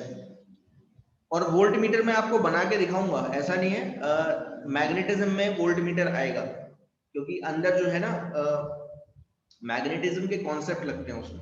वोल्ट मीटर बनाने के लिए अंदर मैग्नेटिक फील्ड का होना बहुत ज्यादा जरूरी है, ठीक है, तो वो हम मैग्नेट में देखेंगे वैसे। तो ये जो वोल्ट मीटर है, इससे करंट फ्लो करना स्टार्ट कर जाएगा ऐसे। अब वोल्ट मीटर का कुछ तो रेजिस्टेंस होगा, वोल्ट मीटर का रेजिस्टेंस आमतौर पे बहुत ज्यादा होता है, ठीक है, मान लीजिए 300 ओम, 3000 ओम, बहुत ज्यादा होता है। अंदर जो है ना वायर लगी रहती है, और बहुत लंबी वायर होती है, उसमें कॉपर वायर लगी रहती है, तो 3000 ओम। अब इसे दिखाना कितना चाहिए था, एक्चुअल रीडिंग कितनी आनी चाहिए थी इसकी, एक्चुअल ईएमएफ रीडिंग कितनी शो करनी थी, चाहिए थी इसे, 3 वोल्ट। 3 वोल्ट। ये तो एक्चुअल था, ये करनी चाहिए थी, लेकिन करेगा कितना, करेगा कितना, ध्यान देना है। जैसे ही आपने इसे कनेक्ट किया तो ये एक सर्किट बन गया, एक क्लोज सर्किट बन गया, और क्लोज सर्किट में करंट दौड़ना स्टार्ट कर गया, आए, ध्यान से समझना, आए करंट दौड़ना स्टार्ट कर दिया। जैसे ही करंट दौड़ेगा सर्किट में, तो ये वोल्ट मीटर क्या मेजर करके देगा, टर्मिनल पोटेंशियल डिफरेंस मेजर करेगा। कुछ आया समझ में क्या बोल रहा हूं? ये ईएमएफ हाँ मेजर नहीं करेगा, ये क्या मेजर करके देगा, टर्मिनल पोटेंशियल डिफरेंस, क्योंकि सर्किट में करंट दौड़ना स्टार्ट कर दिया है, तो ये क्या मेजर करके देगा, टर्मिनल पोटेंशियल डिफरेंस। सो जो मेजर करके देगा, मेजर्ड वैल्यू आएगी, वो आएगी V, और V कितना होगा इस केस में, E माइनस आई आर। आया समझ में? Yes sir. ध्यान से समझना। तो ये जो रीडिंग देगा वो देगा E that is 3 minus current कितना दौड़ेगा E upon R plus small r। क्या ये सब बताया हुआ है मैंने? ये सब बताया हुआ है, ध्यान देना। 3 माइनस EMF है 3000 प्लस 1 इंटू 1। तो चलो कैलकुलेशन नहीं भी करते हो तो आपको पता चलता है कि ये जो रीडिंग है ये 3 वोल्ट से कम आएगी।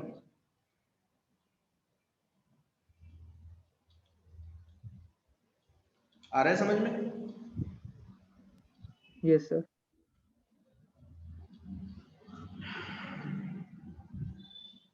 तो ये जो मेजर करके देगा ना आपको, जो मेजर करके देगा वो ईएमएफ नहीं देगा, वो क्या देगा आपको? टर्मिनल पोटेंशियल डिफरेंस देगा।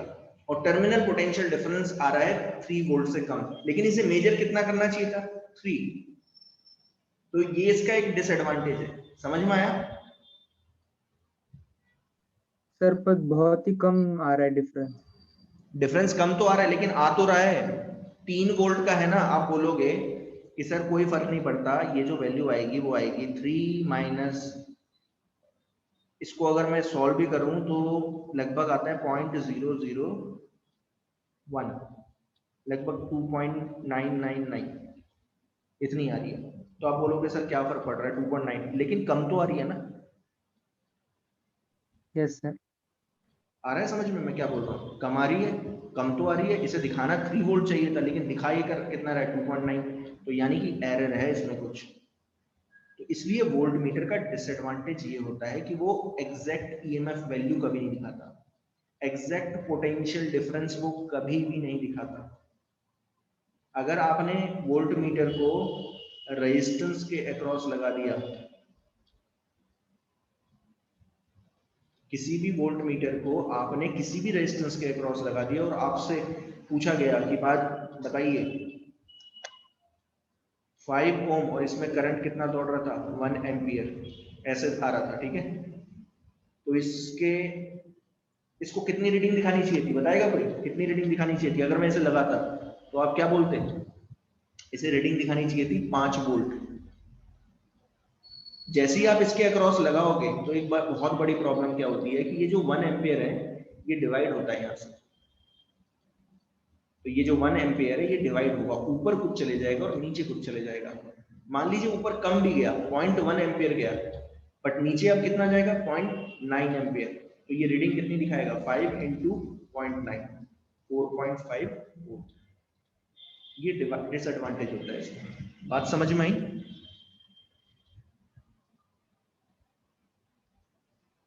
हाँ यस जी। सर।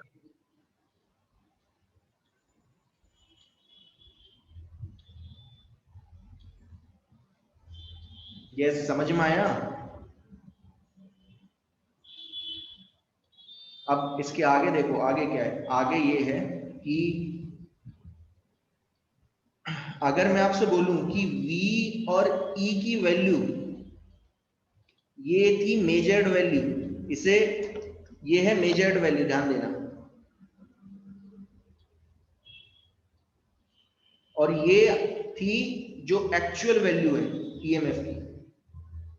मतलब इसे दिखाना कितना चाहिए था E, लेकिन इसने दिखाया कितना V। तो मैं आपसे बोल रहा हूं what is the condition for V और E to be equal?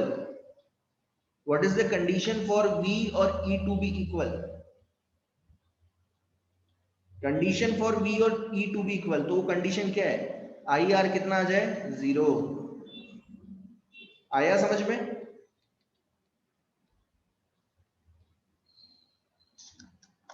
Yes sir. अगर V और इक्वल मतलब वोल्ट मीटर, ध्यान देना, वोल्ट मीटर उतनी ही वैल्यू मेजर करे, E ही मेजर करे, तो उसके लिए कंडीशन क्या है? आई आर 0 होना चाहिए। बट आई आर 0 कब होगा? R तो 0 नहीं होता, ध्यान देना। इंटरनल रेजिस्टेंस बैटरी का 0 कभी नहीं होता। तो एक ही कंडीशन है, क्या हो जाए? E 0, I 0 हो जाए। और I कितना होता है? E upon R plus capital R equal to 0। समझ में आया? यानी R plus small r must be equal to infinite. यानी आर कैसा होना चाहिए, इनफाइनाइट। ये चीज समझ में आई मैंने क्या लिखा? स्मॉल आर कभी भी इनफाइनाइट नहीं होता। Yes sir. इसका मतलब कि वोल्ट मीटर को कैसा होना चाहिए, volt meter must offer infinite resistance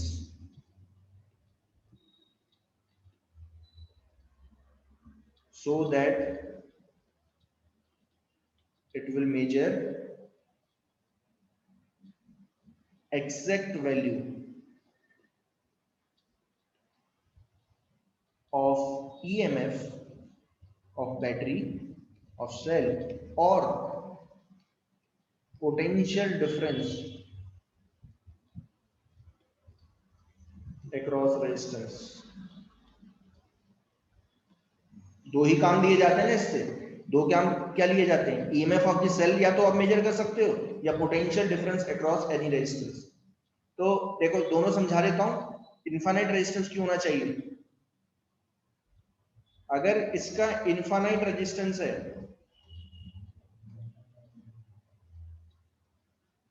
अगर इसका इनफाइनाइट रेजिस्टेंस है तो समझ लो इसमें करंट दौड़ेगा ही नहीं, सर्किट में करंट ही नहीं दौड़ सकता।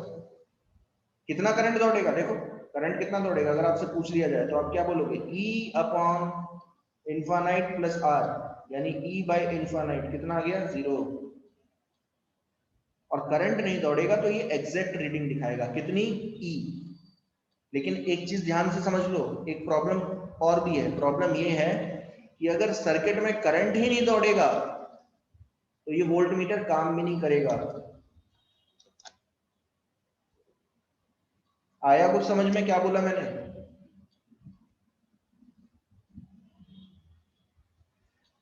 Yes sir. ध्यान से समझो क्या बोल रहा हूं। ये एग्जैक्ट रीडिंग तभी दिखाएगा जब सर्किट में करंट ही फ्लो ना करे। और सर्किट में करंट कब नहीं फ्लो करेगा, जब उसका रेजिस्टेंस कितना है, इनफाइनाइट, उसका खुद का जो रेजिस्टेंस है वो इनफाइनाइट हो। लेकिन अगर सर्किट में करंट ही फ्लो नहीं कर रहा, अगर इस सर्किट में करंट ही फ्लो नहीं कर रहा तो ये वर्क कैसे करेगा? करंट जब इसके अंदर जाएगा तभी तो ये रीडिंग शो करेगा। आया समझ में? Yes sir. इसलिए आइडियल वोल्ट मीटर जैसी कोई चीज होती ही नहीं है। वोल्ट मीटर के साथ हमेशा ये पंगा रहता है, वोल्ट मीटर कभी भी एग्जैक्ट रीडिंग नहीं दे सकता, ईएमएफ ऑफ द सेल की कभी भी एग्जैक्ट रीडिंग नहीं दे सकता, क्योंकि ऐसा वोल्ट मीटर बनाना ही पॉसिबल नहीं है जो इनफाइनाइट रेजिस्टेंस ऑफर करे। अरे इनफाइनाइट रेजिस्टेंस कौन ऑफर करता है भाई? कोई ऑफर नहीं करता। समझ में आया क्या? दूसरा देखो, अब रेजिस्टेंस में ही बता देता हूं। मान लीजिए रेजिस्टेंस है 5 ओम का रेजिस्टेंस है, 1 एम्पियर करंट फ्लो कर रहा है, तो इसे दिखाना कितना चाहिए था, 5 वोल्ट दिखाना चाहिए था। तो आपको जैसे ही आपने वोल्ट मीटर लगाया तो होना क्या चाहिए कि ये जो करंट आ रहा है ये सारा का सारा ऐसे निकल जाए, ऐसे। मतलब इस 1 एम्पियर का ऊपर कोई भी पार्ट ना जाए, ऊपर कोई भी पार्ट ना जाए। ऊपर पार्ट कब नहीं जाएगा? जब ये कितना रेजिस्टेंस ऑफर करेगा, इनफाइनाइट। आया? Yes sir. ठीक है। तो एक आइडियल वोल्ट मीटर जो होता है वो कितना शो करता है, इनफाइनाइट रेजिस्टेंस। ध्यान से समझना। और अगर वो इनफाइनाइट रेजिस्टेंस ऑफर करेगा तो वो एग्जैक्ट वैल्यू मेजर करेगा किसकी, ईएमएफ ऑफ द सेल की और potential difference across the resistance की। लेकिन एक बड़ी प्रॉब्लम ये हो जाती है कि अगर वो इनफाइनाइट रेजिस्टेंस ऑफर करता है तो वो खुद काम नहीं कर सकता, क्योंकि वोल्ट मीटर को काम करने के लिए क्या चाहिए, उसके अंदर से कुछ करंट फ्लो करना चाहिए, तभी तो डिफ्लेक्शन शो करेगा पॉइंटर। हाँ सर। तो वोल्ट मीटर की हमेशा ये प्रॉब्लम रहती है, आइडियल वोल्ट मीटर जैसी कोई चीज नहीं बना सकते आप। तो फिर क्या करूं कि exact value of EMF of the cell अगर आपको निकालना है तो आप क्या करोगे, तो वोल्ट मीटर ना यूज करके आप क्या यूज करते हो, पोटेंशियोमीटर। ये चीज समझ में आई?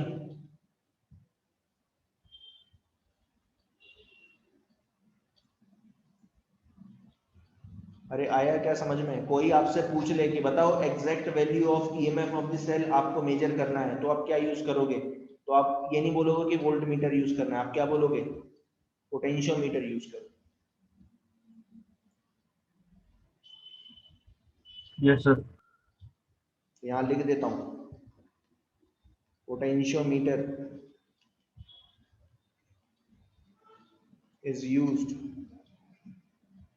to measure the exact value of EMF of cell, और इसके साथ ही वो एक और चीज फाइंड आउट करके दे सकता है, internal resistance of the cell भी मेजर करके दे सकता है आपको। ये दो चीजें आप फाइंड आउट कर सकते हो पोटेंशियोमीटर से।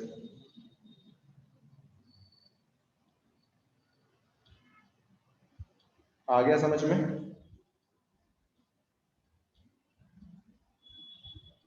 हाँ सर।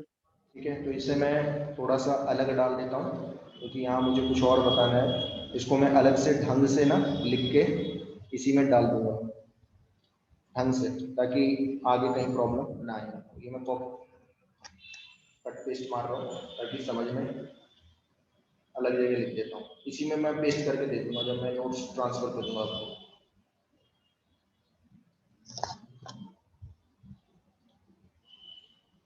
ठीक है,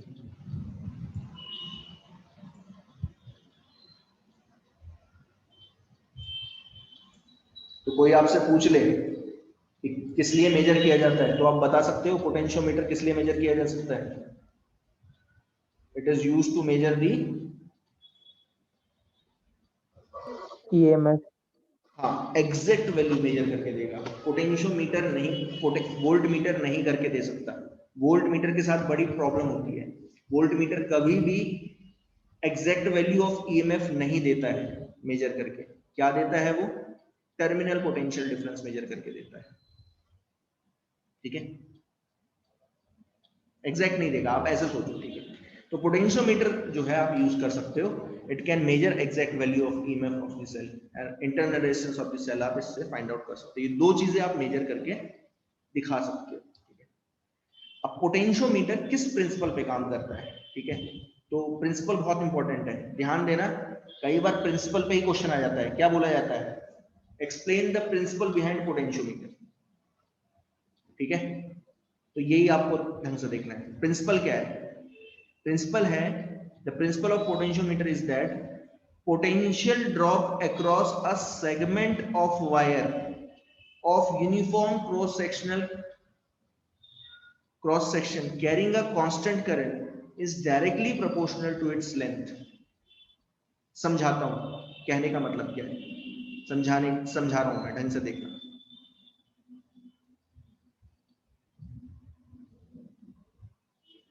ये एक वायर बनाया मैंने, ठीक है, समझने की कोशिश करना। इसका रेजिस्टेंस है R,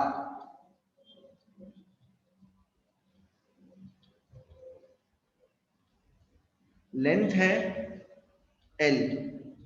ठीक है, ध्यान से समझना क्या बोल रहा हूं। और इसके अक्रॉस मैंने, अगर ये कैलकुलेशन समझ में आ गई तो आप पोटेंशियोमीटर के मैक्सिमम डेरिवेशंस कर लोगे और क्वेश्चन तो कुछ बचेगा ही नहीं, फिर उसमें क्वेश्चन बचता नहीं है। लेकिन ये कैलकुलेशन समझ लेना, और कैलकुलेशन कोई बहुत बड़ी बात नहीं। ठीक है, ढंग से समझना। L जो है लेंथ ऑफ द वायर है, निक्रोम वायर है। आप ऐसे सोचो ये निक्रोम वायर है। ठीक है, निक्रोम वायर है।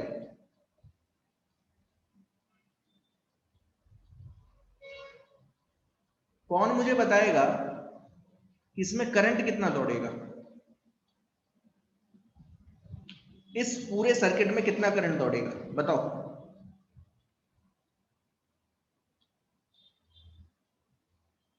हाँ, E divided by R। E divided by R, बहुत बढ़िया, सिंपल था। जो ये पूरा वायर है ये कितना रेजिस्टेंस ऑफर कर रहा है? R। और बैटरी कितने की लगा रही है, लगा रखी है? E की। तो आपने निकाल लिया करंट कितना दौड़ा, E बाई R। ठीक है, बहुत बढ़िया। अच्छा, ये है एंड A, ये है एंड B। तो अगर मैं आपसे पूछूं what is VA minus VB, potential difference across this wire, तो आप क्या बोलोगे?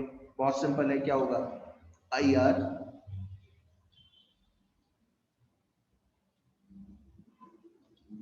टी। ऑब्वियस सी बात है, कोई बहुत बड़ी बात नहीं। बट मैं अब आपसे पूछ रहा हूं कि ये बताओ, आप ए और बी के अक्रॉस पोटेंशियल डिफरेंस मत बताओ, मुझे तो बताओ ए और सी के अक्रॉस। सी कौन सा पॉइंट है? बीच में कोई पॉइंट है, कितनी दूरी पे?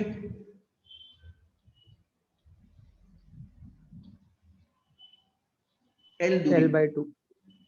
ना ना, L/2 नहीं, किसी भी L1 दूरी पे, किसी भी L1 दूरी पे। सी जो है ना, वो बीच में कोई भी पॉइंट है, बीच में कहीं पे भी हो सकता है।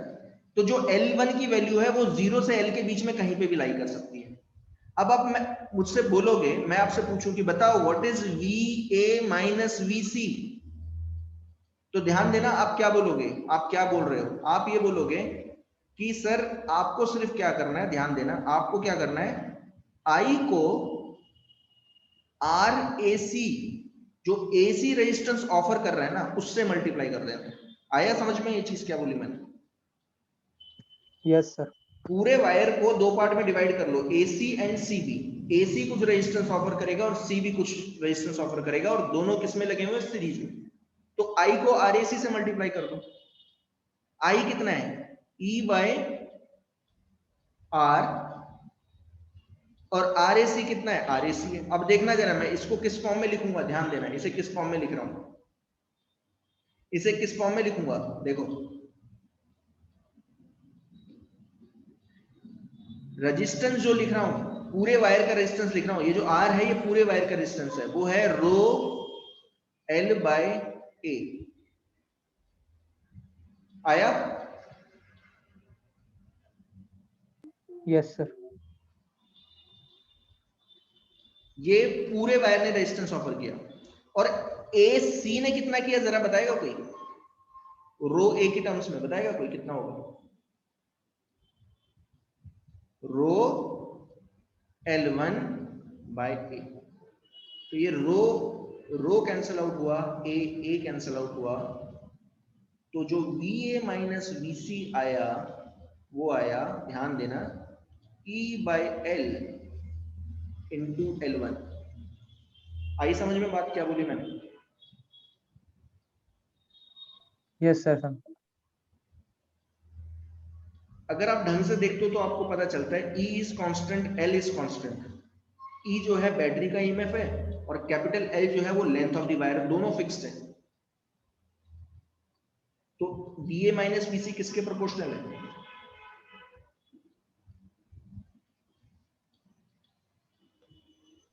EMF। अरे यार, E/L is constant, E L constant है, L1 के। L कांस्टेंट है, तो VA माइनस VC किसके प्रोपोर्शनल है?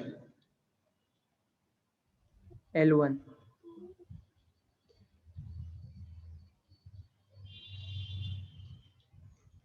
L1। यही तो वो बताने की कोशिश कर रहा है। वो क्या बताने की कोशिश कर रहा है? प्रिंसिपल ऑफ पोटेंशियोमीटर है क्या? प्रिंसिपल ऑफ पोटेंशियोमीटर है is that potential drop across a segment of wire. तो अगर आप ढंग से देखोगे तो AC एक सेगमेंट है, किसका? पूरी वायर का, AB वायर का AC एक सेगमेंट है। आया समझ में? The principle of potentiometer is that potential drop across a segment of wire, that is this segment, ये पूरा segment, इस segment के across कितना potential difference है? is directly proportional to its length। इसकी लेंथ कितनी है? L1। आया समझ में? हाँ सर। बहुत सिंपल तरीके से बता दिया है मैंने, ठीक है? इस सेगमेंट को ना मैं, और बेटर ये है कि अलग कलर से शो कर दूं ताकि आपको आगे कहीं प्रॉब्लम ना आए। ये पूरा सेगमेंट है,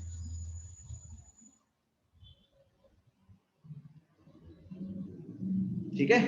ये था एक्चुअली। और ये जो अब E/L क्या है, ध्यान देना, E/L, यहां पे जो मैं E/L लिख रहा हूं, इसको अगर याद होगा तो E/L को मैं क्या बोलूंगा, ध्यान देना, इसी को बोलते थे इलेक्ट्रिक फील्ड, याद है? Yes sir. E/L, अरे वहां पे V लिखा था ना। अब क्या होता है ना, कंफ्यूजन ना हो तो मैं, बेटर ये है कि ना मैं यहाँ पे V ले लूं, वरना क्या होगा ना, बच्चे बोलेंगे कि सर आपने तो नाम ही अलग कर दिए। ठीक है, तो नाम मैं अलग नहीं कर रहा हूँ, ध्यान देना, मैं इसको V ही ले लेता हूँ ताकि कंफ्यूजन ना रहे आपको। ये V हो गया,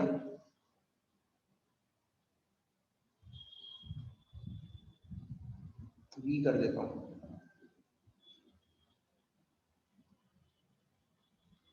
समझ में आ रहा है क्या बोल रहा हूं मैं? हाँ सर।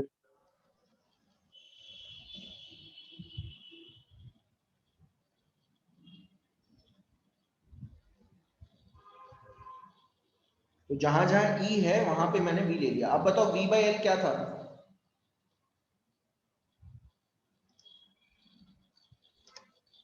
अरे पूरा इलेक्ट्रिसिटी पढ़ा दिया, V/L क्या था? Electric field. बहुत बढ़िया, इलेक्ट्रिक फील्ड था। जो इलेक्ट्रिक फील्ड सेटअप हो गई है, इसके अंदर इलेक्ट्रिक फील्ड सेटअप हो जाएगी। अच्छा, किसी को याद था मैंने एक और चीज बताई थी, इलेक्ट्रिक फील्ड को ही इलेक्ट्रोस्टैटिक्स में बताया था पोटेंशियल ग्रेडियंट। Yes sir. तो इसको पोटेंशियल ग्रेडियंट भी बोल देते हैं, V/L को क्या बोल देते हैं? Potential gradient. यहां लिख देता हूं, पोटेंशियल ग्रेडियंट किसके इक्वल होता है? V/L के इक्वल। V क्या है? पोटेंशियल ड्रॉप, यहां लिख दे रहा हूं, across the wire divided by total length of the wire. समझ में आया क्या बोला मैंने? अगर आपसे कोई बोल दे पोटेंशियल ग्रेडियंट निकालो, तो आप कैसे निकालोगे? आप क्या करोगे, पोटेंशियल ड्रॉप निकालोगे, उस पूरी वायर के अक्रॉस कितना पोटेंशियल ड्रॉप है वो निकालोगे, और उसके बाद total length of the wire से डिवाइड कर दोगे, तो पोटेंशियल ग्रेडियंट पता चल जाएगा। अब देखो ध्यान से समझना, यहां तक समझ में आया सभी को? कोई प्रॉब्लम तो नहीं है? No sir. ठीक है, अब देखो मैं एक एग्जांपल देता हूं आपको, एग्जांपल शो करके दिखाता हूं कि आप पोटेंशियल ग्रेडियंट कैसे निकालोगे। ध्यान से समझना है इस क्वेश्चन को, अगर ये समझ गए तो पूरा पोटेंशियोमीटर आपको समझ में आ गया, ये समझ लेना। आपको क्या बताना है? फाइंड आउट दी, सबसे पहले बताना है potential gradient across the wire. समझ लेना इस क्वेश्चन को, क्वेश्चन ही बहुत इंपॉर्टेंट है। देखो क्या है, ये है आपका वायर,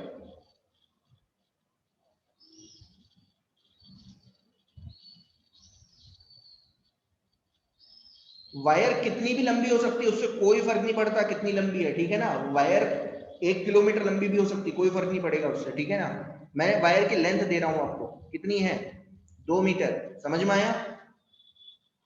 इसका जो रेजिस्टेंस है जो ऑफर कर रहा है वो है 25 ओम। अब ध्यान से समझना सर्किट कैसे बनाया है।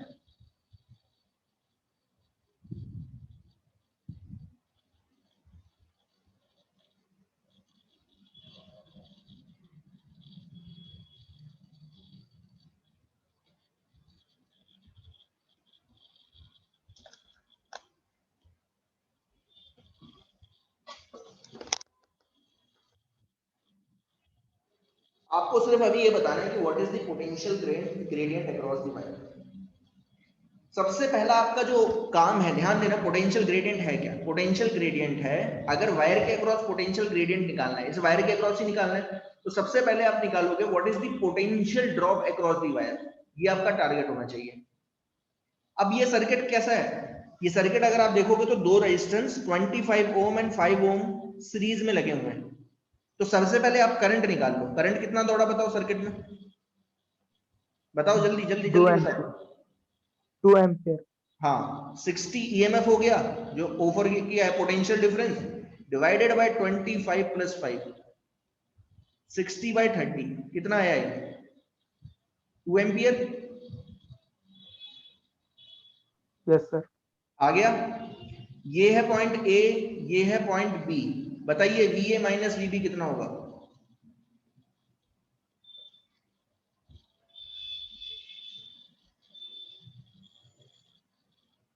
We A minus V B 50 कितना वोल्ट। होगा? V A minus V B ही क्या है? Potential drop across the wire. बताओ कितना होगा? आई इंटू आर। आई कितना है? 2, और रेजिस्टेंस कितना ऑफर कर रहा है? 25। वायर कितना रेजिस्टेंस ऑफर कर रहा है? 25, 50 वोल्ट। बहुत बढ़िया। अब मैं आपसे बोल रहा हूं बताओ पोटेंशियल ग्रेडियंट निकालो। तो पोटेंशियल ग्रेडियंट को मैं लिख देता हूं यहाँ पे, किससे रिप्रेजेंट करते हैं? स्मॉल के से। ठीक है, याद रखना, स्मॉल के से रिप्रेजेंट करते हैं।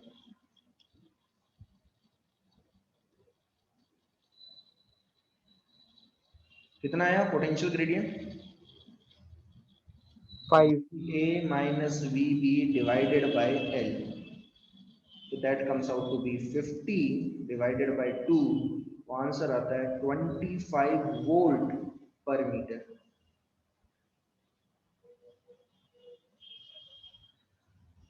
तो अगर आप ढंग से देखोगे तो आपको पता चलता है कि पोटेंशियल ग्रेडियंट एक्चुअल में होता क्या है। पोटेंशियल ग्रेडियंट होता है, इस वायर को अगर आप बहुत छोटे छोटे एक एक मीटर में डिवाइड कर लो, एक एक मीटर वायर में डिवाइड कर लो।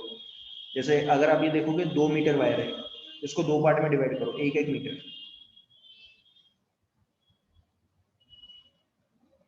तो 1 मीटर वायर, जैसे ये पूरा जो वायर है, इस वायर में अगर आप 1 मीटर चलोगे करंट की डायरेक्शन में, तो पोटेंशियल में कितना ड्रॉप आ रहा है? कितने का ड्रॉप आ रहा है? 25 वोल्ट। आया समझ में? Yes sir. पोटेंशियल ग्रेडियंट क्या होता है? वायर में अगर आप करंट की डायरेक्शन में चलते हो, कितना? 1 मीटर या 1 सेंटीमीटर या 1 मिलीमीटर, डिपेंड करेगा कि यूनिट क्या है यहाँ पे, तो पोटेंशियल में कितना ड्रॉप आएगा, that is called potential gradient. इस वायर में आप 1 मीटर चलते हो तो कितना पोटेंशियल ड्रॉप होता है? 25 वोल्ट। 2 मीटर चलोगे तो कितने का आता है? 50 वोल्ट। ऑब्वियसली बात है, 2 मीटर का वायर है तो 2 मीटर चल दोगे तो कितने का आएगा? 50 वोल्ट का पोटेंशियल डिफरेंस आ जाएगा। आ गया समझ में? हाँ सर। बहुत सिंपल वर्ड में समझा दिया। ऐसे इससे ज्यादा और कोई सिंपल वर्ड है नहीं, ध्यान देना, मैं बता दे रहा हूँ, इससे ज्यादा कुछ सिंपल है नहीं। ठीक है, बहुत सिंपल तरीके से मैंने समझा दिया है यहाँ पे। ठीक है, मैं लिख दूंगा पोटेंशियल ग्रेडियंट क्या होता है। अब इसी में अगर मैं आपसे एक और पार्ट पूछूं, क्या?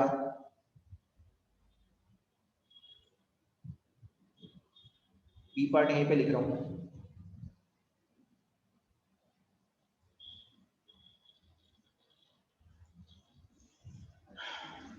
मैं आपसे पूछ रहा हूं, find out the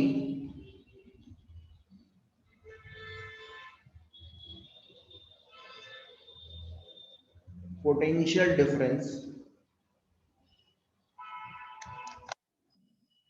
across 20 centimetre length of wire. मतलब कहने का मतलब क्या है? कहने का मतलब ये है कि ए से अगर आप 20 सेंटीमीटर दूरी तक एक सेक्शन लेते हो, इतना सा, तो इसके अक्रॉस कितने का पोटेंशियल ड्रॉप आएगा?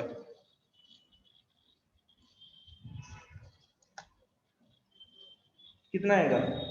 Directly proportional to its length. आया समझ में? Yes sir. ठीक है, तो क्या लिखोगे आप? V A minus V C कितना लिखोगे? तो क्या करोगे आप? के को L1 से मल्टीप्लाई कर दोगे। 1 मीटर में 25 वोल्ट का ड्रॉप आ रहा है, तो 20 सेंटीमीटर में कितना आएगा? तो आप क्या लिखोगे? 1 मीटर में आ रहा है 25 वोल्ट का, 25 वोल्ट पर मीटर, ध्यान देना। तो L1 में कितना आएगा? L1 मतलब 20 सेंटीमीटर, तो 20 सेंटीमीटर को मीटर में कन्वर्ट कर लो पहले। आया समझ में?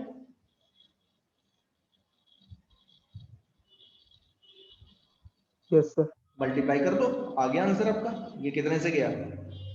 5 से, और ये गया 5 से, तो कितना आया? 5 वोल्ट। अब इसे ढंग से लिख देता हूँ ताकि समझ में आ जाए। इतना सा काम करना था आपको, कुछ एक्स्ट्रा करने की जरूरत नहीं, ठीक है। 25 को किससे इंटू कर दिया? L1 से। 25 L1 कितना है? 20/100, ठीक है। ये गया 4 से और ये गया 5 से, तो 5 वोल्ट आ जाता है। इतना सा काम करना है आपको, बहुत बड़ी कैलकुलेशन करने की जरूरत नहीं है। आप हमेशा याद रखो, अगर किसी भी वायर के अक्रॉस, वायर में कि एक छोटे से सेगमेंट में आपसे पूछा है कि पोटेंशियल ड्रॉप कितना आएगा, तो आप सबसे पहले क्या निकालोगे? Potential gradient. ये आपका टारगेट होगा सबसे पहले। पहले सर्किट पूरा सॉल्व करो, पोटेंशियल ग्रेडियंट निकालो, फिर पोटेंशियल ग्रेडियंट को लेंथ ऑफ द सेगमेंट से मल्टीप्लाई कर दो, अपने आप पोटेंशियल ड्रॉप पता चल जाएगा। इतना काम करना है, समझ में आ गया?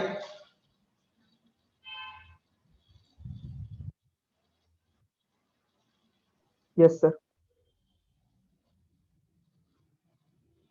ठीक है। पोटेंशियल ग्रेडियंट की ना डेफिनेशन क्या हो जाएगी? पोटेंशियल ग्रेडियंट की डेफिनेशन क्या हो जाएगी? It is the potential drop across the wire when we move 1 meter inside the wire in the direction of current। 1 metre चलने पे, वायर में 1 मीटर चलने पे पोटेंशियल में जो ड्रॉप आता है वही क्या होता है? Potential gradient. क्या बात आई समझ में? हाँ सर। ठीक है। यहाँ ना बेटर ये मैं लिख देता हूँ, वरना क्या आप कंफ्यूज, मैं लिख देता हूँ फिर आगे चलते हैं। पोटेंशियल ग्रेडियंट क्या होता है? It is the potential drop when we move 1 meter in any wire along the direction of current। इतना सा काम है बस, ये पोटेंशियल ग्रेडियंट। ठीक है। तो अब सबसे पहले इसका एप्लीकेशन क्या है? मैंने देखो बहुत चीजें बता दी आपको कि पोटेंशियोमीटर क्यों यूज किया जाता है, ये बताया सबसे पहले। फिर आपको ये बताया कि पोटेंशियोमीटर किस कॉन्सेप्ट पे डिपेंड करता है, किस प्रिंसिपल पे काम करता है, ये बताया कि it works on the principle of कि किसी भी वायर के अक्रॉस आपने एक छोटा सा सेगमेंट लिया, तो उस वायर के उस सेगमेंट के अक्रॉस जो पोटेंशियल ड्रॉप आएगा वो directly proportional to its length होगा। अब इसका पहला एप्लीकेशन क्या है? ये यूज किया जाता है, it is used to find out the unknown EMF of cell. ठीक है। देखो सबसे पहले तो मैं आपको डायग्राम बता देता हूं, ये कुछ ऐसा होता है, देखो ऐसा है, इसे बोलते हैं पोटेंशियोमीटर का बोर्ड। अगर आप देखोगे ये पूरा पूरा पोटेंशियोमीटर है, ठीक है। ये पूरा, ये जो बना रहा हूं ना, ये पूरा पूरा पोटेंशियोमीटर है, ये पूरा, ये पोटेंशियोमीटर का आपका एक बोर्ड है, ऐसा बोर्ड होता है, ठीक है। इसमें ना ऐसे वायर लगी रहती है, देखो ये है पहला एंड, यहाँ लिख दे रहा हूँ, देखना जरा ध्यान देना, ये है पहला एंड, ये ए, यहां से एक वायर जा रही है ऐसे होती हुई, देखो ऐसे, ऐसे होते हुए, ऐसे, ऐसे होते हुए, ऐसे बहुत सारे टर्न ले रखे हैं इसमें। बात आ रही है समझ में? यहां से यहां तक जो लेंथ होती है वो होती है 100 सेंटीमीटर की। कौन बताएगा ऐसे कितने टर्न ले रखे हैं? 1 2 3 4 5 6 7 8 9 10, कितने मीटर की वायर है बताएगा कोई?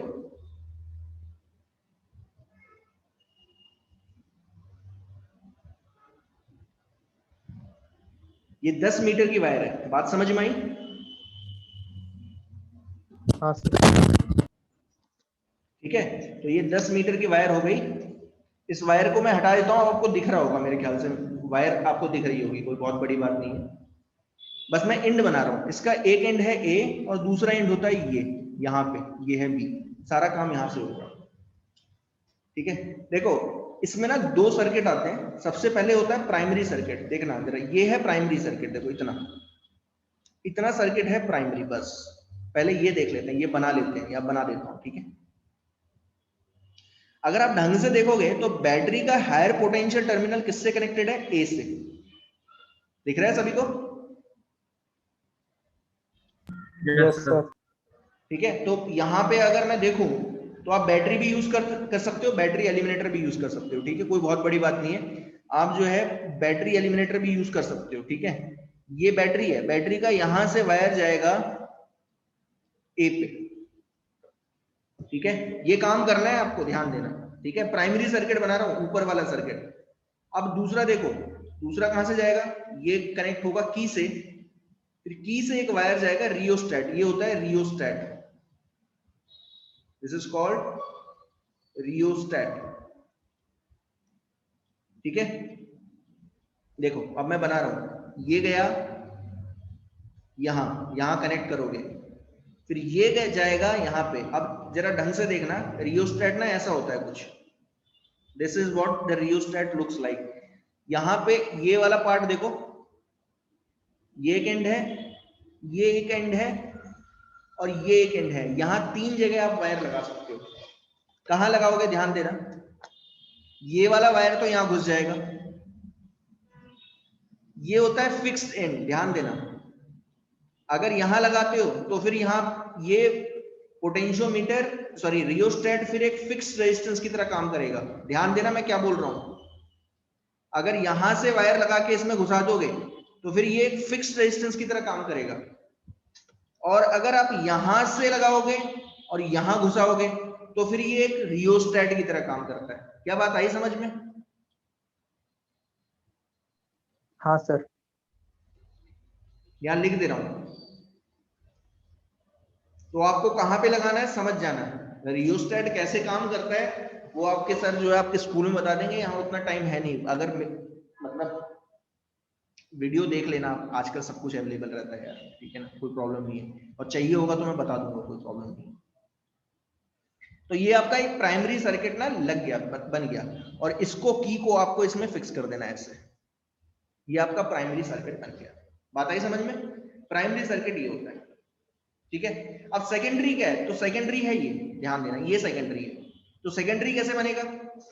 तो आप क्या करोगे, ए से एक वायर निकालोगे, यहां पे ये जो सेल है, ये वाला जो सेल है, इसको बोला जाता है अननोन सेल,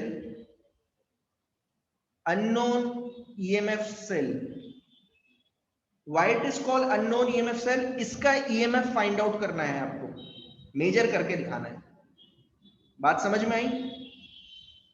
अब ये जो सेल है ना, ये दो तरीके होते हैं, दो तरीके के लिए जाते हैं। एक होता है डैनियल सेल जो कि लिया जाता है, और एक होता है लेग्रैंजे सेल।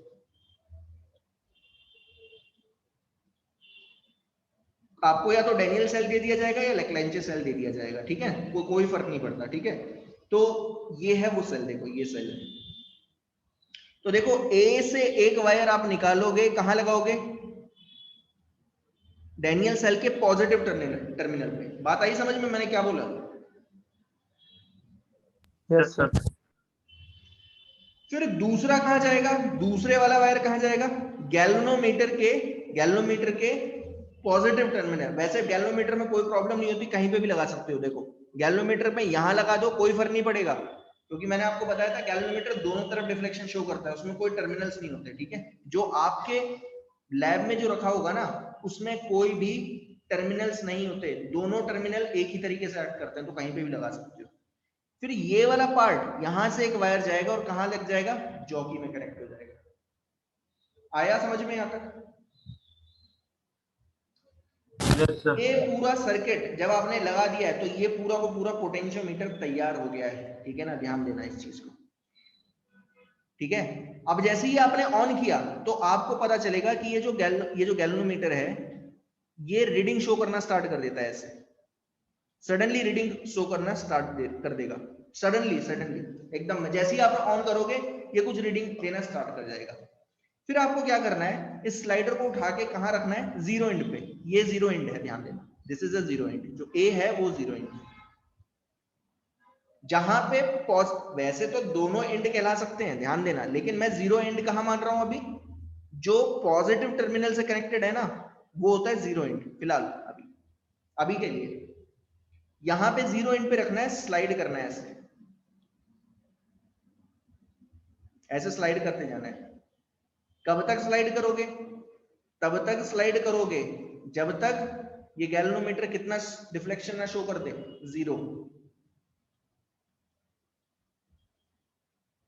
आया समझ में? Yes sir.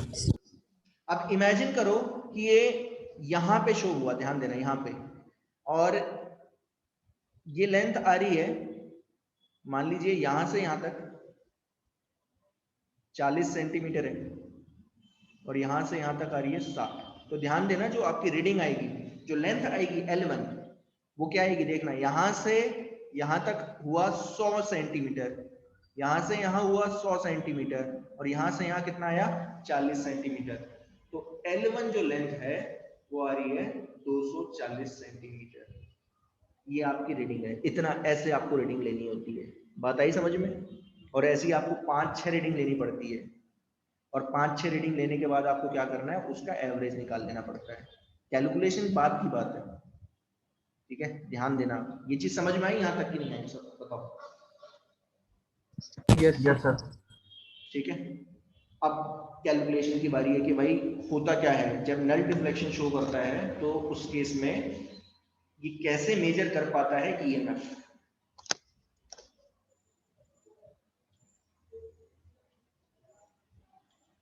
हाँ जी, नल डिफ्लेक्शन तक कंटिन्यूअसली जॉकी मूव करनी है।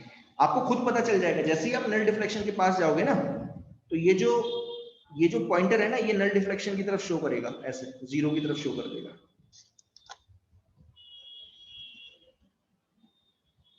तो देखो, ये है नल डिफ्लेक्शन, ये लेंथ जो होती है वो होती है नल डिफ्लेक्शन, ध्यान से समझना। ये जो लेंथ है ये है total length of the wire, इस केस में कितनी है, 10 सेंटीमीटर, 10 मीटर। ध्यान से समझना, कैलकुलेशन ये है कि अगर ये पॉइंट सी लूं और ये पॉइंट डी लूं, तो जब जॉकी L1 लेंथ पे होगी ना, तो ये जो गैल्वेनोमीटर है ये क्या शो कर रहा है, at L1 length galvanometer shows null deflection। अगर गैल्वेनोमीटर नल डिफ्लेक्शन शो कर रहा है, तो इस सेक्शन में ध्यान देना, ये जो सेकेंडरी सर्किट है, ये जो सेकेंडरी सर्किट है, ये है ना सेकेंडरी सर्किट, इसमें कोई करंट नहीं दौड़ रहा होगा। मैं क्या बोलने की कोशिश कर रहा हूं, समझ में आ रहा है? मैं ये बोलने की कोशिश कर रहा हूं, ये जो सेकेंडरी सर्किट है इसमें कोई करंट नहीं दौड़ेगा। करंट नहीं दौड़ रहा है, तभी तो गैल्वेनोमीटर क्या शो कर रहा है, नल डिफ्लेक्शन। आया? हाँ सर। अगर नल डिफ्लेक्शन शो कर रहा है, तो मैं यहां पे लिख देता हूं, when galvanometer shows null deflection, there will be no current flowing in secondary circuit। Secondary circuit में कोई करंट फ्लो नहीं करेगा। तो करंट जाएगा कैसे, तो करंट देखना ऐसे जाएगा, सारा करंट ऐसे जाएगा। ये चीज समझ में आई क्या बोल रहा हूं मैं? करंट तो फ्लो करेगा, लेकिन कहां जाएगा, प्राइमरी सर्किट में ही फ्लो करता रहेगा ऐसे।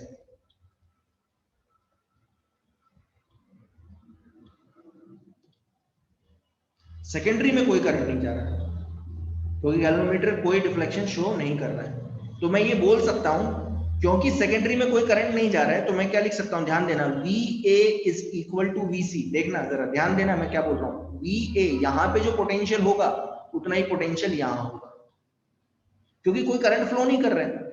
फिर दूसरा, यहां पे जितना पोटेंशियल है उतना ही पोटेंशियल यहां पे है, यानी कि मैं क्या लिख सकता हूं, V D is equal to V J. ये चीज समझ में आ गई कि नहीं आई? अरे भाई बता दो। हाँ sir. V J is equal to V D, ये है पहला, ये है दूसरा। ठीक है, दोनों को माइनस करो, दोनों को माइनस करो। किसमें से? V A minus V J, A J, V J minus करो ए से, और वी डी माइनस करो वी सी से। कर सकता हूं मैं? Yes sir. Yes sir. अब मैंने आपको बहुत अच्छी तरीके से बता रखा है, क्योंकि सेकेंडरी में कोई करंट नहीं फ्लो कर रहा। कौन मुझे डायरेक्टली बताएगा वीसी माइनस वीडी कितने आएगा? डायरेक्टली बताओ, वीसी माइनस वीडी कितना है? What is VC minus VD? Current flow नहीं कर रहा है। 0। ना, अरे यार, वीसी माइनस वीडी क्या है? Terminal potential difference. तो वो कितना होता है? E minus I R. लेकिन आई तो फ्लो ही नहीं कर रहा उसमें, तो E। वीसी माइनस वीडी कितना है? ई। आया कुछ समझ में? हाँ सर।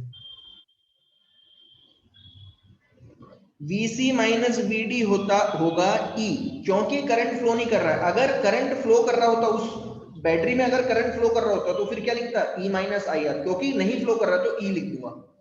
और Va माइनस वीजे, तो Va माइनस वीजे तो निकाल सकते हो आप, क्योंकि V इसमें से करंट फ्लो कर रहा है ऐसे।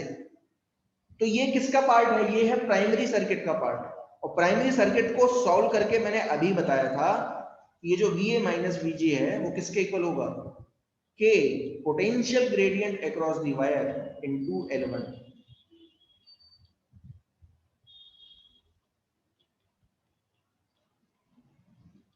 आया समझ में?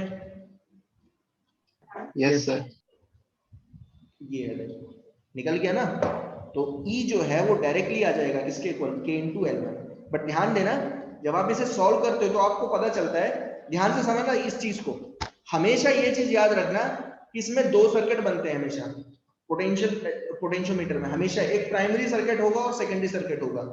और जब नल डिफ्लेक्शन शो करेगा गैल्वेनोमीटर, तो प्राइमरी सर्किट अपना अलग काम करेगा, सेकेंडरी सर्किट अपना अलग काम करेगा। प्राइमरी और सेकेंडरी सर्किट अपने अलग अलग काम करते हैं। तो मैं यहां लिख देता हूं, ठीक है ना?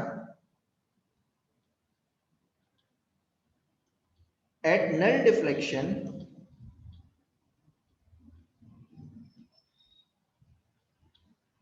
the primary circuit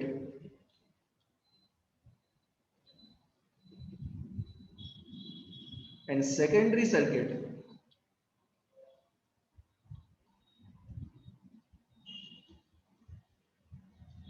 works independently। ये अलग अलग काम करते हैं। बात आई समझ में? Yes sir. ठीक है, तो इस केस में समझ में आ जाना चाहिए कि क्योंकि करंट फ्लो नहीं कर रहा है गैल्वेनोमीटर में, तो ये जो अननोन सेल है इसमें से कोई करंट फ्लो नहीं कर रहा है, तो Vc minus Vd terminal potential difference किसके इक्वल हो जाएगा? E के इक्वल। और क्योंकि Vc माइनस Vd क्या है? Va माइनस Vj के इक्वल। तो ऊपर वाले सर्किट में तो करंट फ्लो कर रहा है, इसमें तो करंट फ्लो कर रहा है, तो Va माइनस Vj मैं कैसे निकाल सकता हूं? पोटेंशियल ग्रेडियंट से। पोटेंशियल ग्रेडियंट को किससे मल्टीप्लाई करके? Va माइनस Vj लेंथ से मल्टीप्लाई करके, L1। तो E क्या होता है? K into L1। तो इस तरीके से आप अननोन रेजिस्टेंस फाइंड आउट कर सकते हो, क्योंकि मैंने अभी बताया आपको कि पोटेंशियल ग्रेडियंट कैसे निकालते हैं, और L1 से मल्टीप्लाई करके आप E निकाल सकते हो। ठीक है, चलिए, अब टाइम तो नहीं है, वरना मैं एक न्यूमेरिकल करके दिखाता आपको ये कैसे करना है। ठीक है, बट ठीक है, चलो आज के लिए काफी है। नेक्स्ट पार्ट में जल्दी हो जाएगा, ये आधे एक घंटे में हो जाएगा। फिर start with magnetic effect of current. ठीक है, thank you. Thank you sir. Okay.